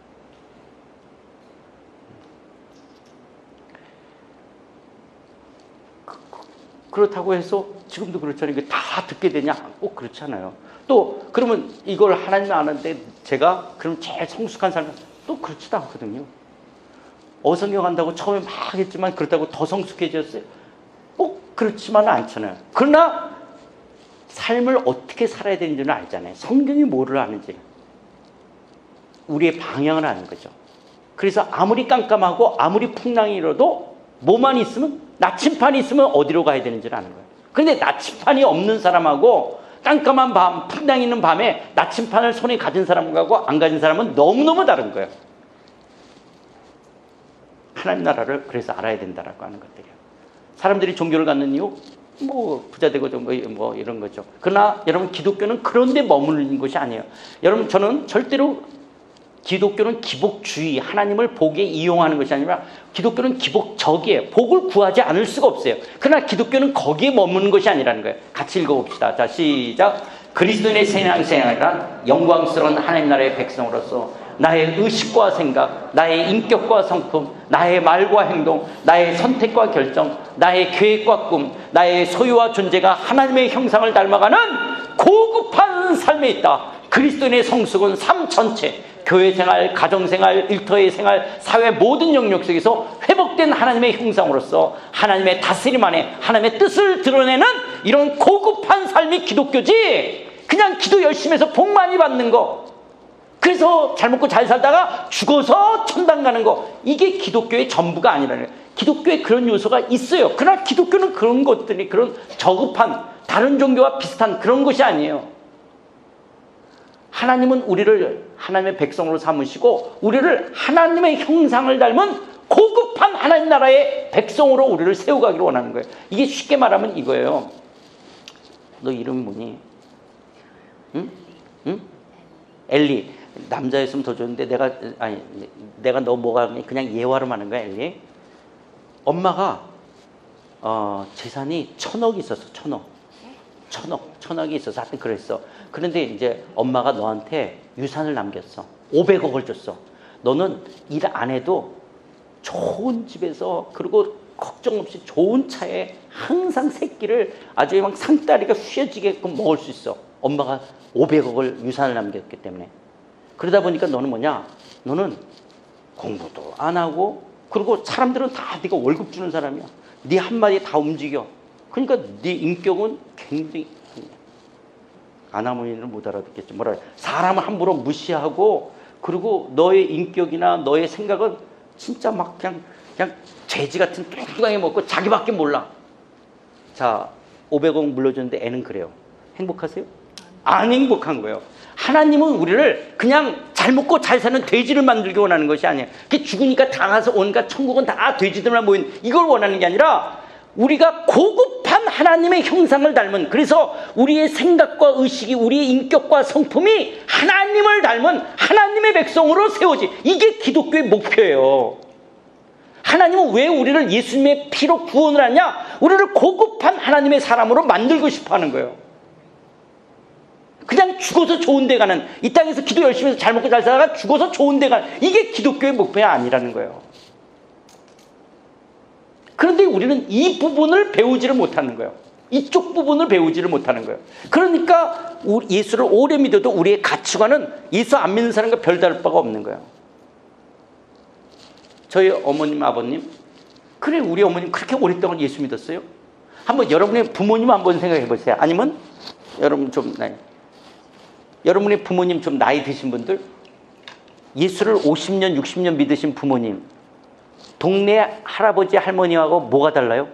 주일날 교회 가는 거 외에는 동네 할머니, 할아버지가 싫어하는 거 우리 어머니, 아버지도 싫어해. 동네 할머니, 할아버지가 좋아하는 거 우리 어머니, 아버지도 좋아해. 그럼 뭐가 달라요? 주일날 교회 다니는 거 외에는 변하는 게 없는 거예요. 가치관이 다른 게 없어요. 그게 기독교냐 말이에요. 아니, 이렇게 말하는 거는 우리를 돌아보려고 하는 거고, 너무 제가 강하게 말하나? 지금 뭘 말하려고 하는지 아시겠죠? 우리 목표가 이쪽이 없어서 그래요. 저는 이제 은퇴하고 한국에 와서 이제 운전도 하고 TV를 보니까 극동방송이나 이렇게 기독교 방송을 많이 보게 돼요. 설교, 지금 나오고 있는 기독교 설교의 상당한 95%가 뭐냐? 두려워하지 말라는 거예요. 하나님 함께 하실 것이라는 거예요. 고난에는 의미가 있다는 거예요. 하나님이 이 고난을 통해서 우리를 이렇게 축복하실 것이다. 하나님이 당신과 함께 할 것이다. 저는 이 메시지가 필요하다고 생각해요. 왜냐하면 우리 생활이 힘드니까. 근데 95%가 다 이론적으로만 설교를 해요. 그러면 5%밖에 우리가 어떻게 살아야 될지를 별로 이야기하는 설교는 5%밖에 없어요. 그럼 우리가 성숙할 수가 없잖아요.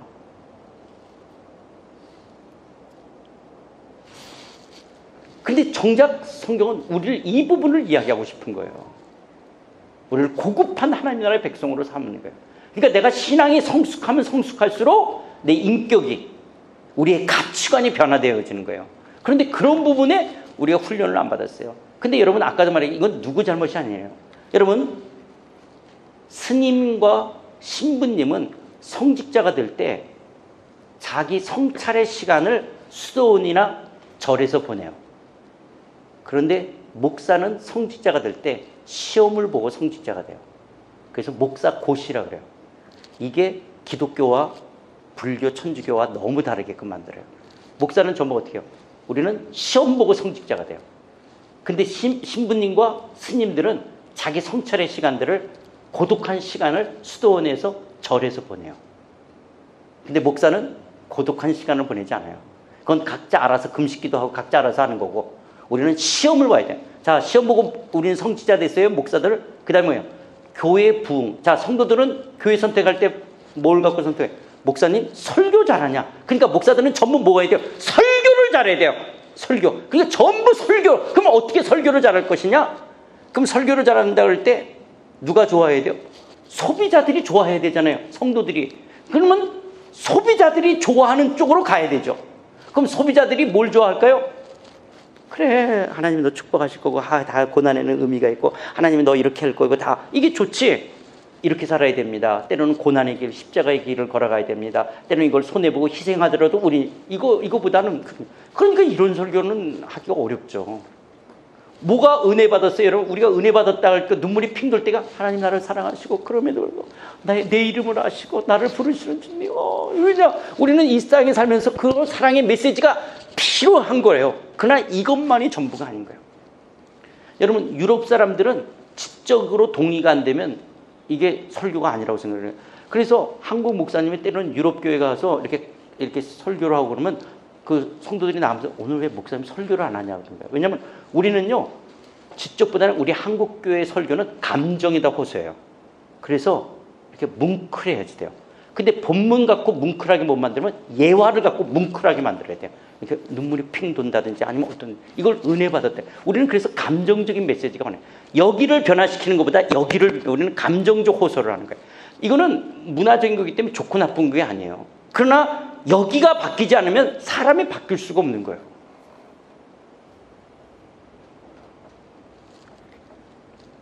그렇죠, 유 목사님. 예. 제가 유 목사님이 저보다 이제 나이나 여러 가지가 이렇게 하니까 이렇게 말하죠. 저하고 조금 비슷하거나 다른 교회 가면 이렇게까지 제가 심하게 못해요. 왜냐면 그 목사님이 되게 기분 나빠하는 거예요. 그럼 내가 그렇게 했다라는 거야? 내가 그러면 뭐 다 이렇게 하니까 제가 가서 그런데, 제가 유 목사님하고 짧은 시간 굉장히 친해지고 또 이제 여러분을 위해서 이렇게 해서 제가 굉장히 편안하고, 또 유 목사님이 지금 제 이 방향을 다 어그리 하니까, 그러니까 내가 이렇게 막 이야기할 수 있는 거죠. 네. 이 말이 맞는 것 같지가 않으세요? 이게 진짜예요.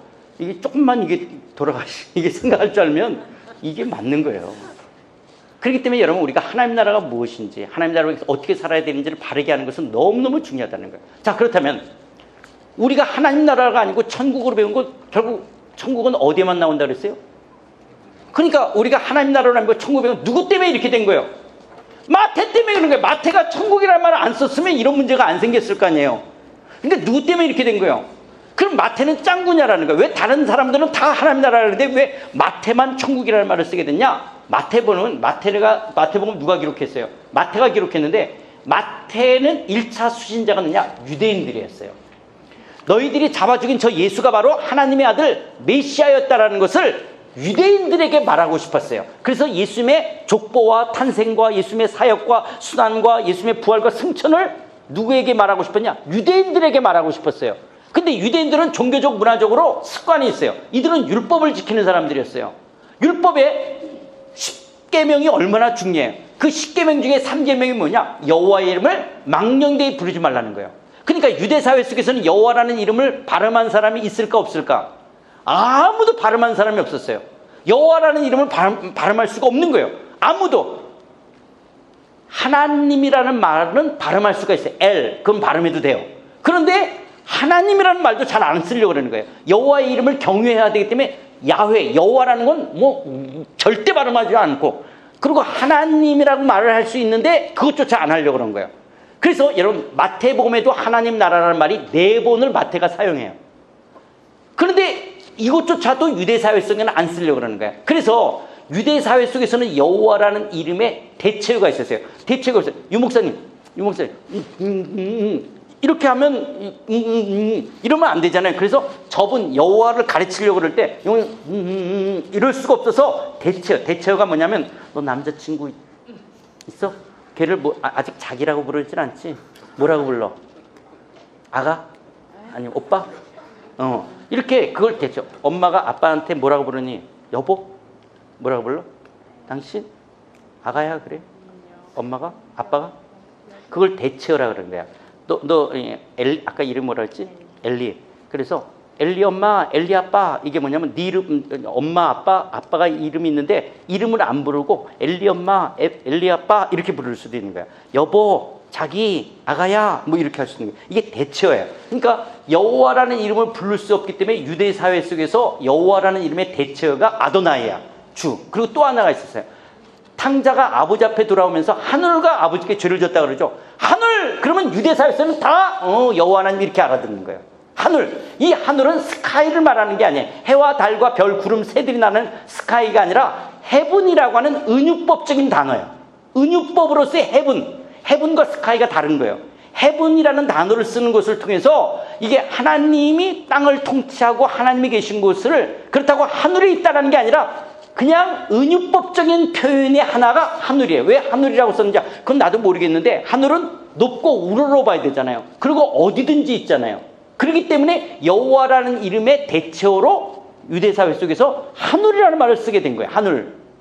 또 나라 그러면 이게 지금 헬라 로마의 식민지가 있으니까 전부 나라 그러면 다스린, 통치, 왕권, 바실레이아 그럼 다 그렇게 쓴 거예요. 그러니까 마태가 하늘나라 그러면 유대인들은 어떻게 알아요? 하나님이 다스린다 이렇게 알아듣는 거예요. 여호와 하나님이 다스린다 하는 거예요. 자, 이거를 마태복음을 한자 문화권에 와서 번역을 해야 돼요. 지금 마태는 하늘나라 그러면 지금 유대인들은 어떻게 알아들었어요? 하나님이 다스린다 이렇게 알아들었죠. 그런데 한자 문화권에 오니까 하늘나라니까 어떻게 번역해요? 하늘, 하늘천, 나라, 나라국자 이렇게 번역하면 어떤 문제가 생기냐? 천국이라고 이렇게 번역하면 어떻게 하냐면 우리는 지리적, 영토적 개념이 생겨나는 거예요. 그러니까 천국, 수금지화, 목토, 천해명 이 광활한 우주 전체 어딘가에 지리적, 영토적으로 천국이 있을 것 같다. 이런 생각을 하게 되는 거예요. 지금 마태가 천국 그러면 이스라엘 사람들은 어떻게 알아들어요? 하나님이 다스린다 그랬지? 무슨 저 하늘 어딘가에 지리적, 영토적 무슨 나라가 있다 이 말하는 게 아니에요. 다스린다 이렇게 말한 거예요. 그런데 번역을 이렇게 해놓은 거예요. 거기다가 천당이라는 단어가 중국 성경에 2번 번역됐어요. 우리 한국 성경에는 없어요. 히브리서와 베드로전서에 천당이라는 단어가 2번 나와요. 근데 한국 성경은 저걸 하늘로 번역했어요. 하늘로. 그런데 우리 한국의 어르신들은 한자를 읽을 줄 알았어요, 옛날에. 그래서 우리 한국의 1세대 어르신 목사님들은 중국어 성경을 한문을 읽을 수 있는데, 히브리서 베드로전서 읽다 보니까 천당이라는 단어가 나오잖아요. 한국 정서는 나라 국자보다 집당자가 훨씬 더 와닿는 거예요. 그렇죠. 좀 이게 나이가 드신 분들은 우리 한국 정서는 나라 국자보다 집당자가 훨씬 더 이렇게 와닿을 거 아니겠어요. 그러니까 한국교회 1세대 어르신들은 마태복음의 나라 국자보다는 전부 천당이라는 표현을 쓰게 된 거예요. 그래서 예수 천당 불신지옥이라고 이렇게 표현하게 된 거예요. 집당자가 훨씬 더 이게 아니고, 그래서 우리가 죽으면 이런 집이 있는 거예요. 그런데 여기에 뭐가 있냐? 도교 중에서 도교는 지금 이렇게 무릉도원, 이렇게 죽으면 옥황상제가 있는 거예요. 옥황상제가 이 라면 박스 같은 거 이런 거 박스에다가 굿을 달고 거기 딱 이렇게 앉아 있는 거예요. 그리고 시녀들이 이렇게 부채질하고 거기서 이게 도교가 말하는 무릉도원, 천국인 거예요. 그러니까 중국의 이런 도교적 개념이 천당의 개념으로 한국에도 들어오는 거예요. 그러니까 지금 그때 당시는 신학적인 것들이 많이 없으니까 도교에서 표현하는 종교적인 용어로 기독교를 이해하게 되는 거야. 우리가 죽으면 천당, 천국이니까 가면 하나님이 이렇게 앉아있고, 그리고 거기 예수님도 옆에 앉아있고, 천사들이 이게 지금 도교 개념이에요. 도교에서 말하는 것을 그런 개념을 생각해서 우리는 죽으면 저기 하늘 어딘가에 가면 이렇게 덩시 할렐루야 할렐 이렇게 살아요. 이게 도교예요, 도교. 이거를 기독교가 천국 개념으로 오해하게끔 되어진 거예요. 성경에서 천국은 뭐야? 하나님이 다스린다 이 말을 했죠. 내가 어디 들어가서 이렇게 춤춘다는 이야기하는 것이 아니에요. 왜 그러냐 여러분? 그러면 영어 성경은 어떻게 번역해? 서구권은 자, 지금 한자 문화권에서는 마태복음을 하늘로 번역한 걸 천국으로 해서 문제가 생겼어요. 자, 서구권은 킹덤 오브 헤븐으로 번역했기 때문에 킹덤이 들어갔기 때문에 나라 국자보다는 덜 피해를 입을 수 있어요. 다스린 왕권의 개념이. 그러나 서구권은 무슨 문제가 있냐? 플라톤의 이원론과 불면서 영육 이원론, 영주주의 사상으로 하늘은 거룩하고 땅은 세속적인 거예요. 정신은 거룩하고 육은 세속적이라는 이런 플라톤의 이원론적인 것이 있었기 때문에 서구권도 하나님 나라에 대한 이해를 잘 못하다가 헤르만 리델보스라고 하는 이 보수적인 신학서가 The Coming of the Kingdom이라는 논문이 발표되면서 이제 서구권이 하나님의 나라에 대한 이론이 정립되게 되어지는 거예요.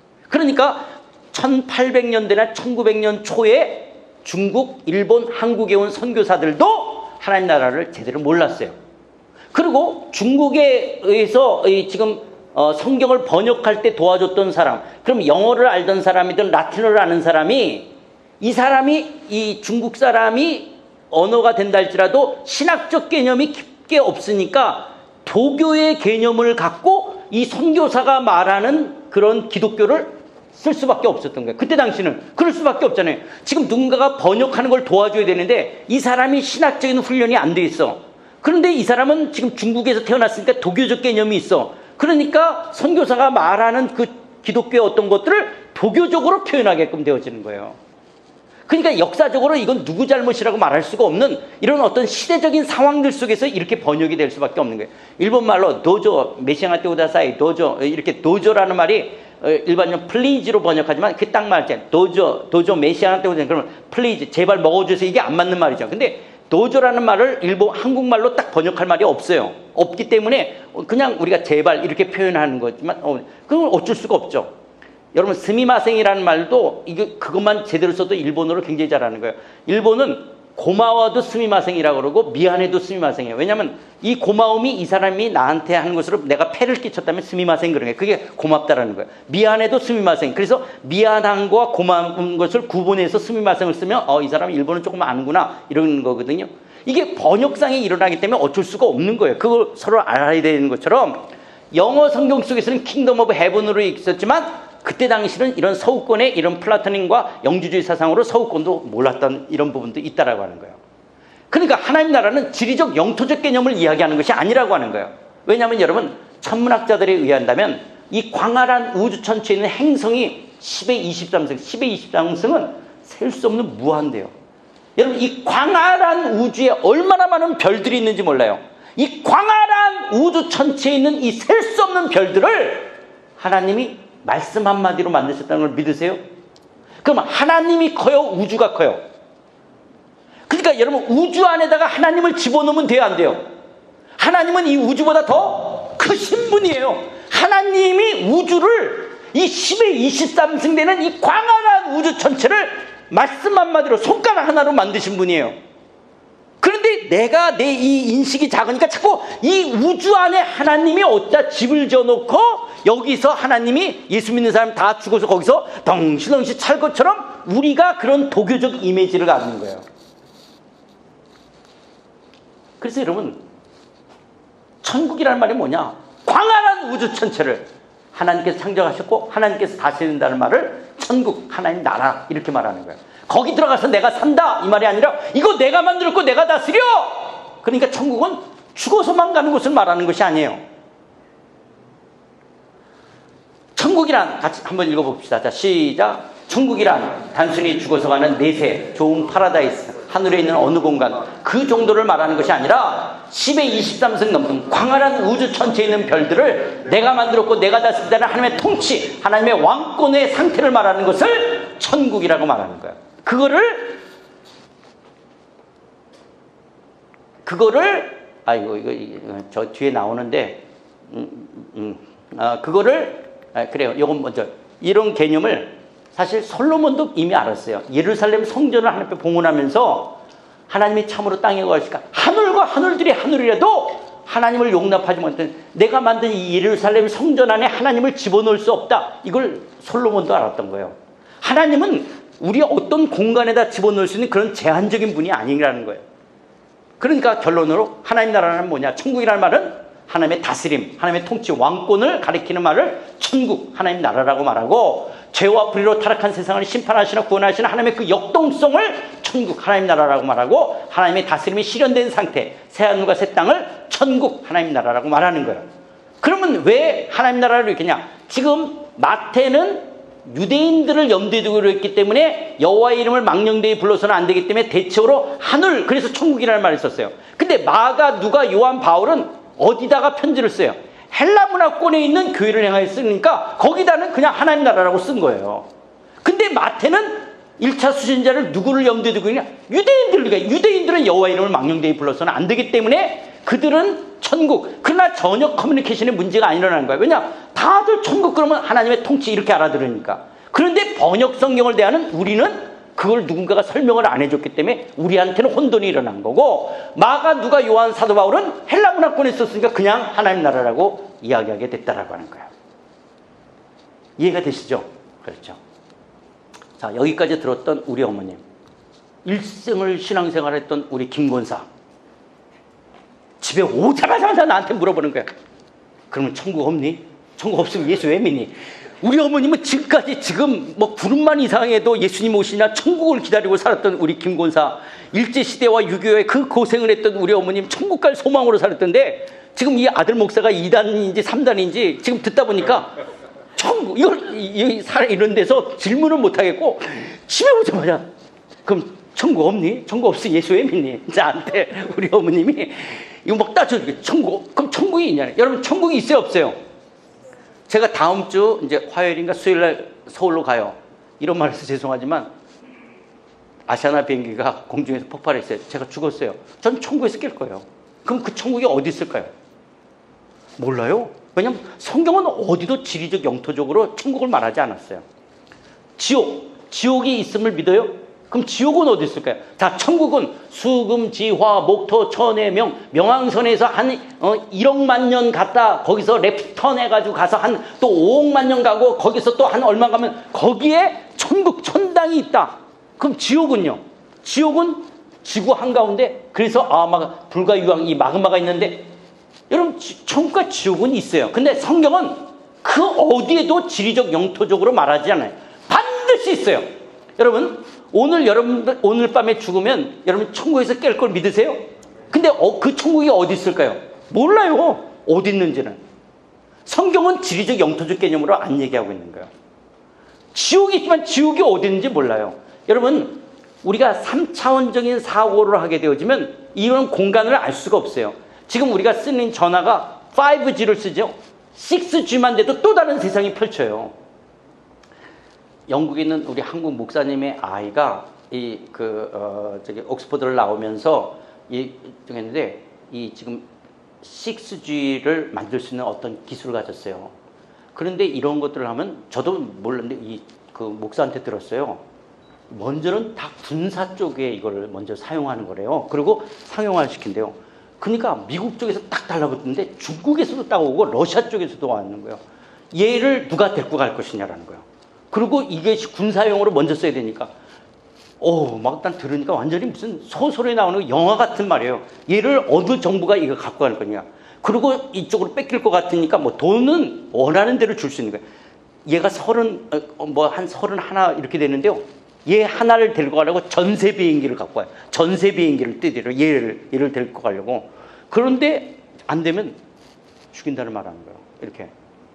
그러니까 얼마나 겁이 나요. 이걸 누가 어느 국가가 가져갈 거냐는 거예요. 그런데 얘는 이제 목사들을 하면서 자기는 뭐냐면 군사용으로 자기는 쓰지 않고 이것을 상업용으로만 자기는 사용하기를 원한다. 이런 프로그램을 어떤 거라고 이렇게 하는데 그러네.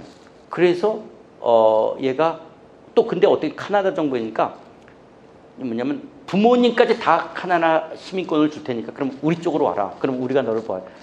하여튼 들어보니까 제가 듣지 못했던 세계. 왜냐하면 벌써 이게 6G가 된다면 또 다른 세계 하는 거예요.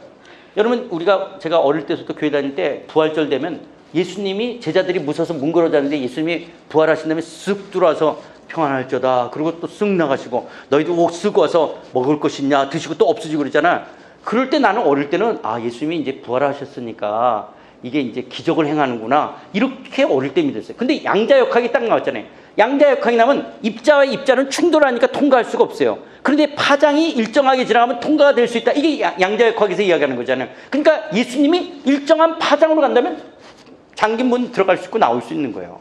그러니까 이게 지금 과학이 발전하면 발전할수록 기독교의 내용들이 더 드러날 수 있는 거예요. 그러니까 하나님은 과학이 발전하길 제일 원하시죠. 과학은 발전하면 발전할수록 하나님의 창조의 섭리가 더 드러나서 알게끔 되어지는 거예요. 그러니까 우리는 지금 3차원으로 이걸 이해하려면 이해할 수가 없어요. 그러나 4차원으로 본다? 그럼 완전히 또 다른 세계가 열리는 거예요. 이게 다차원이 된다. 그럴 때 천국과 지옥이 어떤 공간적인 것이 있을 수 있겠죠. 그러나 지금 우리가 3차원적인 면 속에서는 이걸 지리적 영토적 개념으로는 우리는 이해할 수가 없어요. 성경은 안 얘기하고 있어요. 그러면 여러분 성경에서 이 공간적으로 이야기하지 않는다. 그럼 이게 요한계시록에서는 황금 보석으로 꾸민 집이라든지 이런 물리적은 그건 다 신의 속성은 인간하고 차별을 시켜야 돼요. 그러면 신은 더 우러러봐야 되잖아요. 더 위험해. 그러니까 인간의 최고의 가치가 옛날에는 금이에요. 그래서 하나님이나 신을 표현할 때는 금으로 표현하는 거예요. 그래서 다른 종교도 그 종교에 관계된 어떤 걸 금치를 하는 거예요. 왜냐하면 그게 인간하고 신을 차별화시키기 위해서 인간의 최고의 가치가 그때는 금이 제일 비싼 거였으니까 금. 그래서 성경에서 그런 거예요. 그래서 이스라엘 백성도 광야에서 뭐예요? 송아지를 뭘로 만들죠?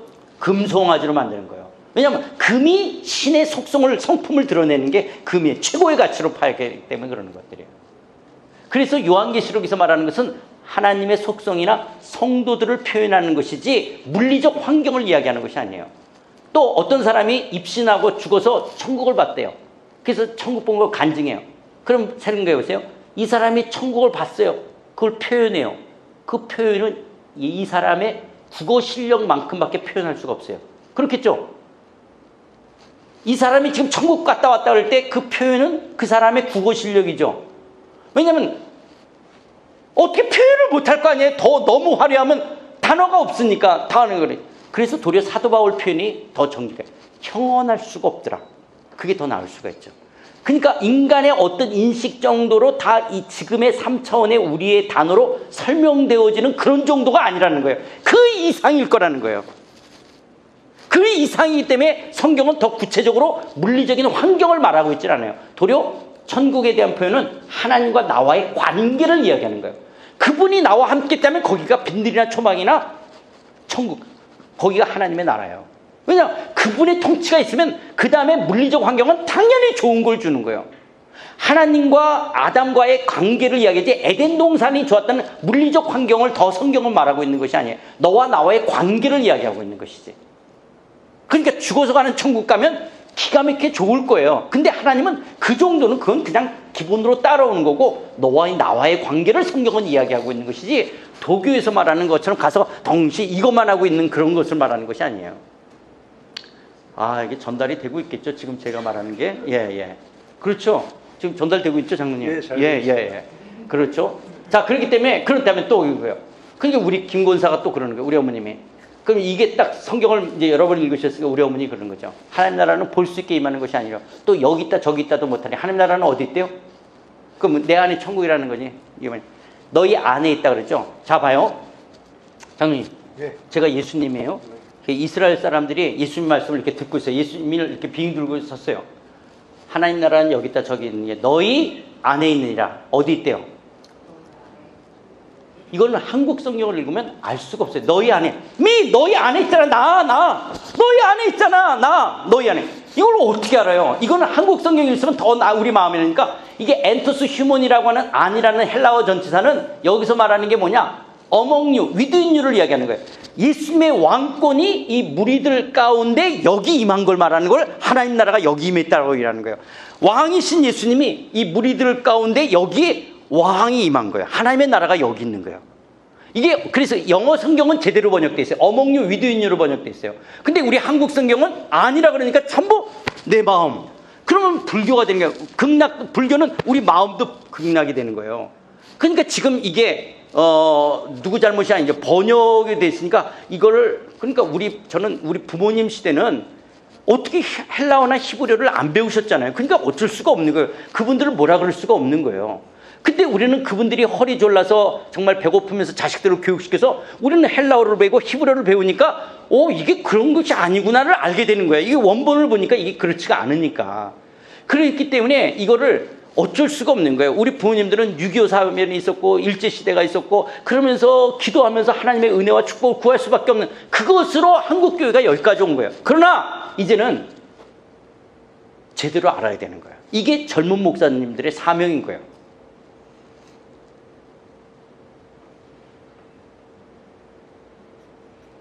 우리 부모님 때하고는 다르니까. 그렇지 않으면 한국 기독교는 성숙해질 수가 없어요. 그래서 성경에서 너희 안에 있다라고 하는 것은 모르는 거예요. 근데 그럼 봐요. 그러니까 지금 너희 안에 있다는 건 지금 장소의 개념을 이야기하는 것이 아니라 왕의 통치가 임재가 여기 있는 거예요. 그렇다면 여러분 왕 대신 예수님을 우리 마음속에 모셔드렸어요. 그리고 그 예수님의 다스림 안에 살아가고 있다면 그러면 뭐예요? 나는 어디에 있는 거죠? 천국에 있는 거예요. 하나님 나라 안에 있는 거예요. 자, 그럼 봐세요. 지금 임마누엘 교회 여러분 성도들, 여러분들이 지금 왕의 다스림을 받아요. 그럼 여기가 어디죠? 천국인 거예요. 여기가 하나님 나라인 거예요. 자, 여기가 하나님의 통치에 있다면 임마누엘 교회는 어떤 모습으로 서야 될 것이냐? 여기가 지금 왕의 통치. 그래서 오늘 제가 우리 유 목사님하고도 하나님의 임재와 영광이라는 말을 오늘 얼마나 같이 두 사람이 같이 이야기했는지 몰라요. 하나님의 이 임재와 영광. 교회는 하나님의 임재와 영광이 가득해야 되는 거예요. 그 하나님의 임재와 영광이 어떻게 하냐? 하나님의 임재와 영광을 사모하기도 하면서 어떤 거냐? 그분이 왕이 우리를 다스린다는 인식이 우리가 같이 공유가 돼야 되는 거예요. 여기 주님이 우리를 다스리시고 왕이십니까? 그러면 여러분들이 집에 갔어요. 집에 가서도 왕이신 주님이 여러분을 다스려요. 그럼 여러분 집도 뭐죠? 하나님 나라 천국인 거예요. 직장에 가서도 여러분은 주님의 통치 다스림. 그럼 거기가 어디예요? 하나님. 그러니까 우리의 신앙생활은 교회 생활만이 아닌 가정, 일터까지 다 그분의 통치. 왜냐? 내가 그분의 다스림 받으니까. 그러니까 집에서도 기독교인답게 산다는 것은 하나님의 다스림을 기독교 집안에서 드러나는 거예요. 우리 집은 아버지가 우리 집의 가장이지만 이 집을 누가 다스린다고 보는 거예요? 하나님이 이 집의 주인이심을 고백하는 거예요. 내가 회사에서 사장이지만 이 회사의 진정한 왕은 누구예요? 하나님이 이 회사의 주인이심을 고백하는 거예요. 이런 킹십을 인정하는 것 속에 하나님 나라가. 그러니까 하나님 나라는 죽어서만 가는 지리적 영토적 개념이 아니라는 거예요. 오늘 우리가 하나님 나라 안에 있는 거예요. 그분의 다스림 속에 있는 거예요. 다스림 속에 있다.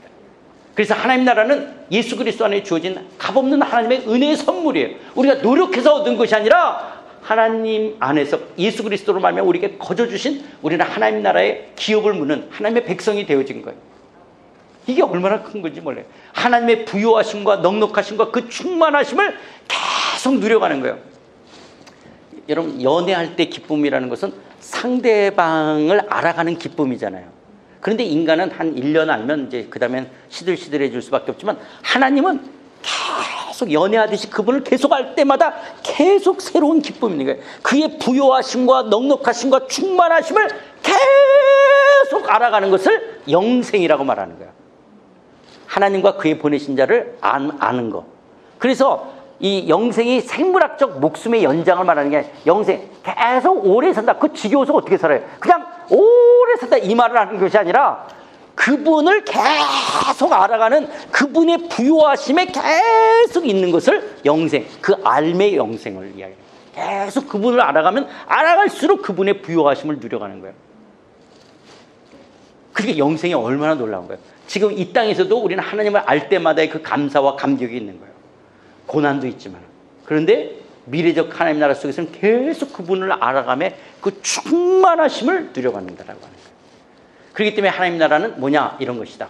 이거 시험에 나오니까 외우세요. 하나님 나라, 천국이라는 말이 뭐냐? 하나님의 다스림, 통치, 왕권을 가리키는 용어다. 죄와 불의로 타락한 세상을 심판하시는 구원하시는 하나님의 역동성, 하나님의 다스림이 실현된 상태, 하늘과 새 땅을 지시하는 용어를 천국, 하나님 나라라고 말을 하는 거예요. 됐죠? 엘리, 이거 시험에 나온다. 그래요. 천국이란 뭐냐? 그러면 여러분, 죽어서, 높아심으로 이야기합니다. 죽어서, 우리가 흔히 말했던 죽어서 가는 천국이 있어요, 없어요? 있어요. 여러분, 유튜브에 보면 저를 또 이단이라고 말하는 사람이 있어요. 왜냐하면 제가 시간이 없어서 이 말을 하다가 막 지나가서 이 처소를 예배를 갔다 그럴 때, 처소가 있지만 요한복음 14, 15, 16장에 성령을 통해서 우리가 올 걸 이야기하는 거거든요. 그 시간이 없어서 그냥 이렇게 하고 나왔어요. 그랬더니 내가 처소를 부인했잖아요. 지금 처소가 있는데 없잖아요. 그래서 그 다음서부터 내가 이거 할 때마다 그러는 거예요. 여러분, 죽어서 가는 천국이 있어요, 없어요? 있다. 이거 계속 이야기하는 거예요. 왜냐하면 그 얘기를 내가 거기서 놓쳤었거든요. 그래서 저를 또 이단이라고. 여러분, 유튜브에 혹시 보면 나와요. 뭐 코스타의 유명 강사 뭘 부인하다 뭐 이렇게 해서 나와요, 저를. 그래서 내가 그 다음부터 이걸 계속 이야기해요. 죽어서 가는 천국이 있어요, 없어요? 있어요. 지옥이 있어요, 없어요? 있어요. 그런데 지리적 영토적으로 어디 있는지는 모른다. 있어요. 있어요. 죽어서 가는 천국이 있어요. 오늘 밤 우리 죽으면 어디요? 천국 가요. 분명히 이야기했어요. 저 이단 아니에요. 그러니까 하나님 나라는 죽어서만 가는 것이 아니라는 거예요. 그럼 천국으로 배우느냐, 하나님 나라로 배우느냐 어떻게 달라지냐? 천국으로 배우면 자꾸 죽어서 가는 내세론으로 여기니까 뭐가 빠냐? 현재 삶이 없게 되어지는 거예요. 그러니까 자꾸 우리 기독교는 죽어서만 가는 거니까, 예수 믿으면 어떻게 하냐? 예수 믿고 그 다음에는 죽어서 좋은 데 갈 거는 확보했어요. 티켓을 가졌어요. 그 다음에 사는 동안은 기도 열심히 해서 복 많이 받다가 죽어서 간, 이게 우리의 현재 삶이 굉장히 우리가 미약하게 되어진 거예요. 왜냐하면 이 부분에 대한 가르침이 없게 되어진 거예요. 현재 어떻게 살아야 되는지가 없는 거예요. 그러니까 예수 안 믿는 사람과 별다를 바가 없게 되어지는 거거든요. 우리 부모님은 아까 말했던 것처럼 부모님들은 천국에 대한 소망이 있어요. 나라가 가난하고 힘드니까. 엘리야, 너 천국 가고 싶어? 막? 그럼 부모님이 걱정이 되는 거야. 얘가 무슨, 너 뭐 남자친구 너 헤어지지? 아니면 무슨, 이게 왜냐면 요즘 젊은 사람은 천국에 대한 소망이 없어. 여러분 자녀, 우리 중고들 천국 가고 싶니? 그럼 공부하기 싫다든지 아니면 너무 힘들다든지. 이게 왜냐면 젊은 사람들은 이 천국에 대한 소망이 별로 없는 거예요. 왜냐면 우리 부모님 때 같이 어렵지가 않을 거예요. 그렇기 때문에 요즘 젊은 애들은 현재적 천국을 훨씬 더 가르쳐야 돼요. 그래야지 미래적 천국에 대한 소망을 더 갖게끔 되어지는 거거든요. 그렇지 않으면 요즘 젊은 애들은 천국이 다 전설의 고향이나 이렇게 무슨 동화책에 나오는 그런 정도로 생각하지, 우리 부모님 때처럼 그게 절실한 단어가 아닌 거예요. 왜냐면 그렇게 못 사는지 않기 때문에. 그러나 그래서 오늘날은 젊은 사람들이 훨씬 더 하나님 나라로 가르쳐야지 되는 거예요. 그래야지 왜냐면 미래적 천국은 있어요, 없어요? 반드시. 여러분, 미래적 천국이 없으면 기독교는 다 엉터리가 되는 거예요. 반드시 있어요.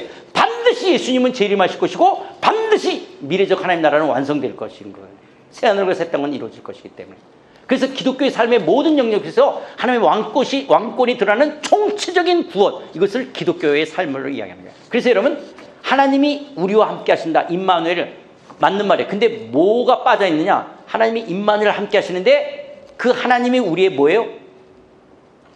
왕이 우리와 함께하는 거예요. 임마누엘, 하나님이 우리와 함께하신다. 그게 굉장히 좋잖아요. 그런데 그걸로 끝나면 그 하나님이 뭐예요? 왕이 함께하시는 거예요. 그게 굉장히 다른 거예요. 하나님이 우리와 함께하신다. 똑같은 말인데 왕이 함께한다는 것으로 알아들어야 되는 거예요. 임마누엘, 왕이 함께하시는 거예요. 그럼 왕은 아니 트럼프만 해도 저렇게 지가 대통령이라고 떵떵거리는데 하나님의 권세와 권능은 그분이 나와 함께 하신다라는 거예요. 그것이 내 안에 육화가 되어지고 그것이 내 안에 인격화가 되어질 때 얼마나 당당함이 돼요. 왕이 나와 함께 하시는 거예요. 그냥 하나님이 함께 하신다. 이거와 왕 되신 하나님이 나와 함께 하시는 게 굉장히 다르죠.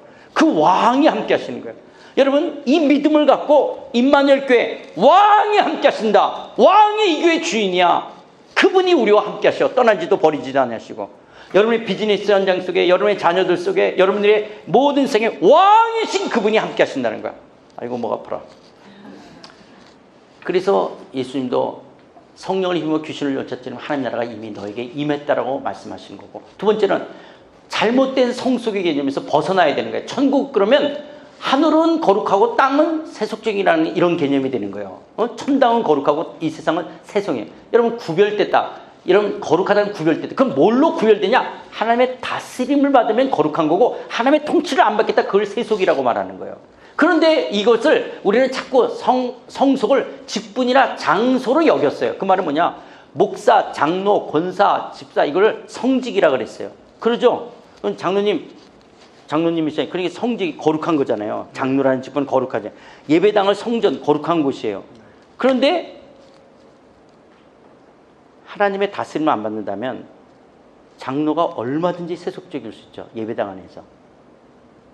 그러니까 내가 성직자다, 성직인데 하나님의 통치를 안 받으면 예배당 안에서 얼마든지 세속적일 수 있어요. 유 목사님하고 저건 업종이 같으니까 여러분 우리는 금세 이해가 되냐. 목사가 하나님의 통치를 안 받아. 그러면 예배당 안에서 얼마든지 세속적일 수 있어요. 근데 목사만 그래요? 장로, 권사, 집사도 그러는 거예요. 왜 교회가 시끄럽냐? 하나님의 통치를 안 받는 거예요. 그러면 다 세속적인 거예요. 그런데 이미 완장을 찼잖아요. 장로, 목사, 권사 다 완장을 찼으니까 우리는 그걸로 보는데 이분이 하나님의 통치를 받느냐 안 받느냐 이걸 안 보고 있는 거예요. 그게 세속인데 지금 세속적인 목사고 세속적인 장로예요. 세속적인 권사야. 그런데 우리는 그걸 못 읽고 있는 거예요. 예배당 안에서 얼마든지 세속적일 수 있어요. 여러분 장소와 직분을 갖고 성속을 가리는 것이 아니라 통치를 받느냐 안 받느냐예요. 그런데 도리어 시장에서 그냥 시금치 몇 단 놓고 뭐 양파 놓고 판다 할지라도 그 할머니 권사님이 하나님의 통치를 받는다면 거기가 거룩한 땅인 거예요. 그게 성직인 거예요. 그래서 여러분 기독교에서 말하는 성속이라고 하는 것은 다스림을 받느냐 안 받느냐라는 거예요. 아까 말했던 것처럼 7분의 1만 우리는 하나님의 통치를 받는 게 아니라 7분의 7이 다 하나님의 날인 거예요. 7분의 7이 하나님의 날이라고 주일, 안식일을 하루를 구분하는 거예요. 그 말은 7분의 6에 하나님의 통치를 받아가야 되는 거예요. 10개가 다 하나님의 것이라고 11조를 내는 거예요. 그래서 신앙과 삶은 통합되어지는 거예요. 내가 주일날 예배를 드리는 것처럼 월요일부터 토요일을 이렇게 살겠습니다. 내가 11조를 하나님의 것으로 드리는 것처럼 10분의 9를 이렇게 쓰겠다라고 하는 거예요. 그러니까 우리 어머니, 그럼 우리 뭐 먹고 사니? 다 하나님 거면 우리가 뭐, 그게 우리 어머님이 이혼론을 배운 거예요. 먹고 사는 것도 하나님의 다스림 안에 있기 때문에 그게 주님의 일이에요. 여러분, 우리가 먹든지 마시든지 다 하나님의 영광을 위해서 하라고 우리가 배우잖아요. 먹든지 마시든지 무엇을 하든지 다 하나님의 영광을 하라. 그러니까 여러분, 먹는 것도 주님의 일이에요, 세상 일이에요. 주님의 일인 거예요. 내가 주님 안에 있다면 이게 뭐. 그러니까 나만 잘 먹을 수가 없는 거예요. 내가 이거 먹을 때, 먹지 못하는 사람도 있을 수 있는 거예요. 혹시 누구랑 나누기를 원하시는지. 이런 생각이 있어야 되는 거예요.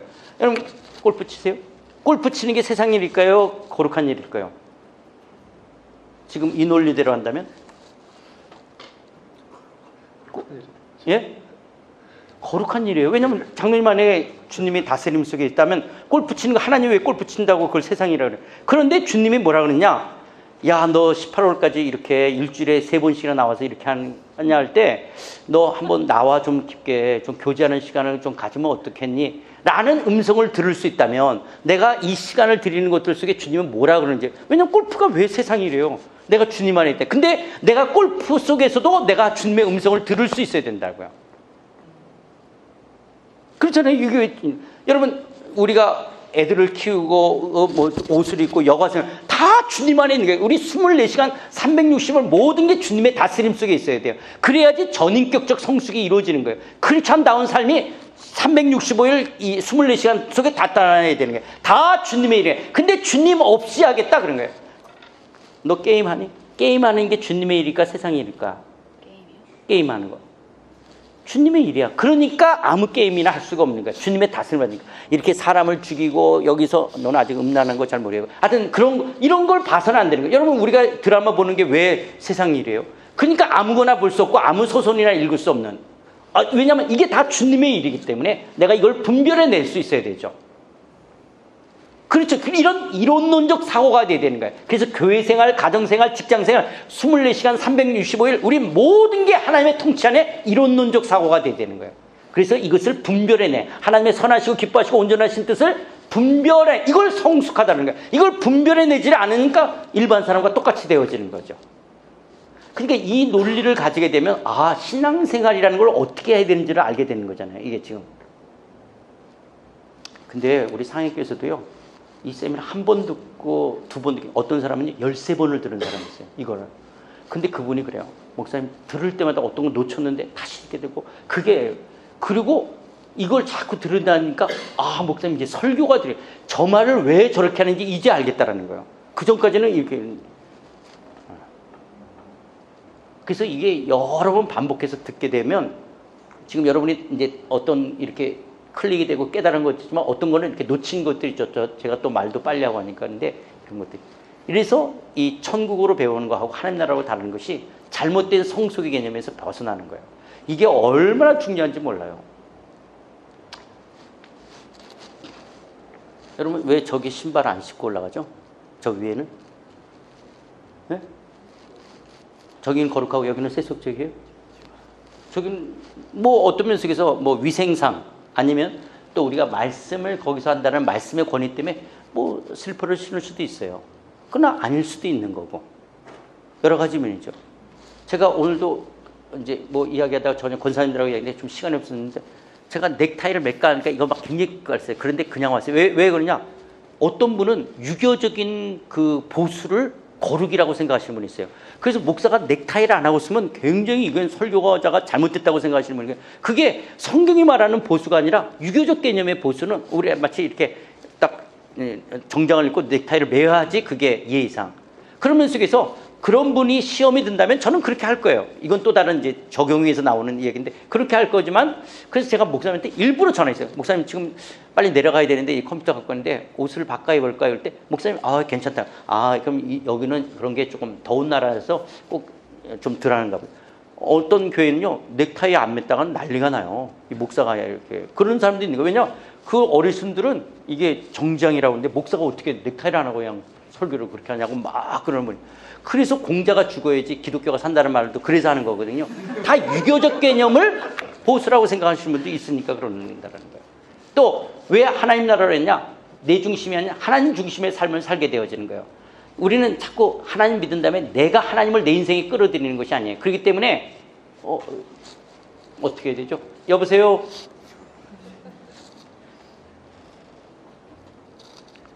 방송? 예. 자, 그러면 기도합시다. 좀 더 뭐 뒤에 있는데 안 나오니까. 이거 왜 안 되죠?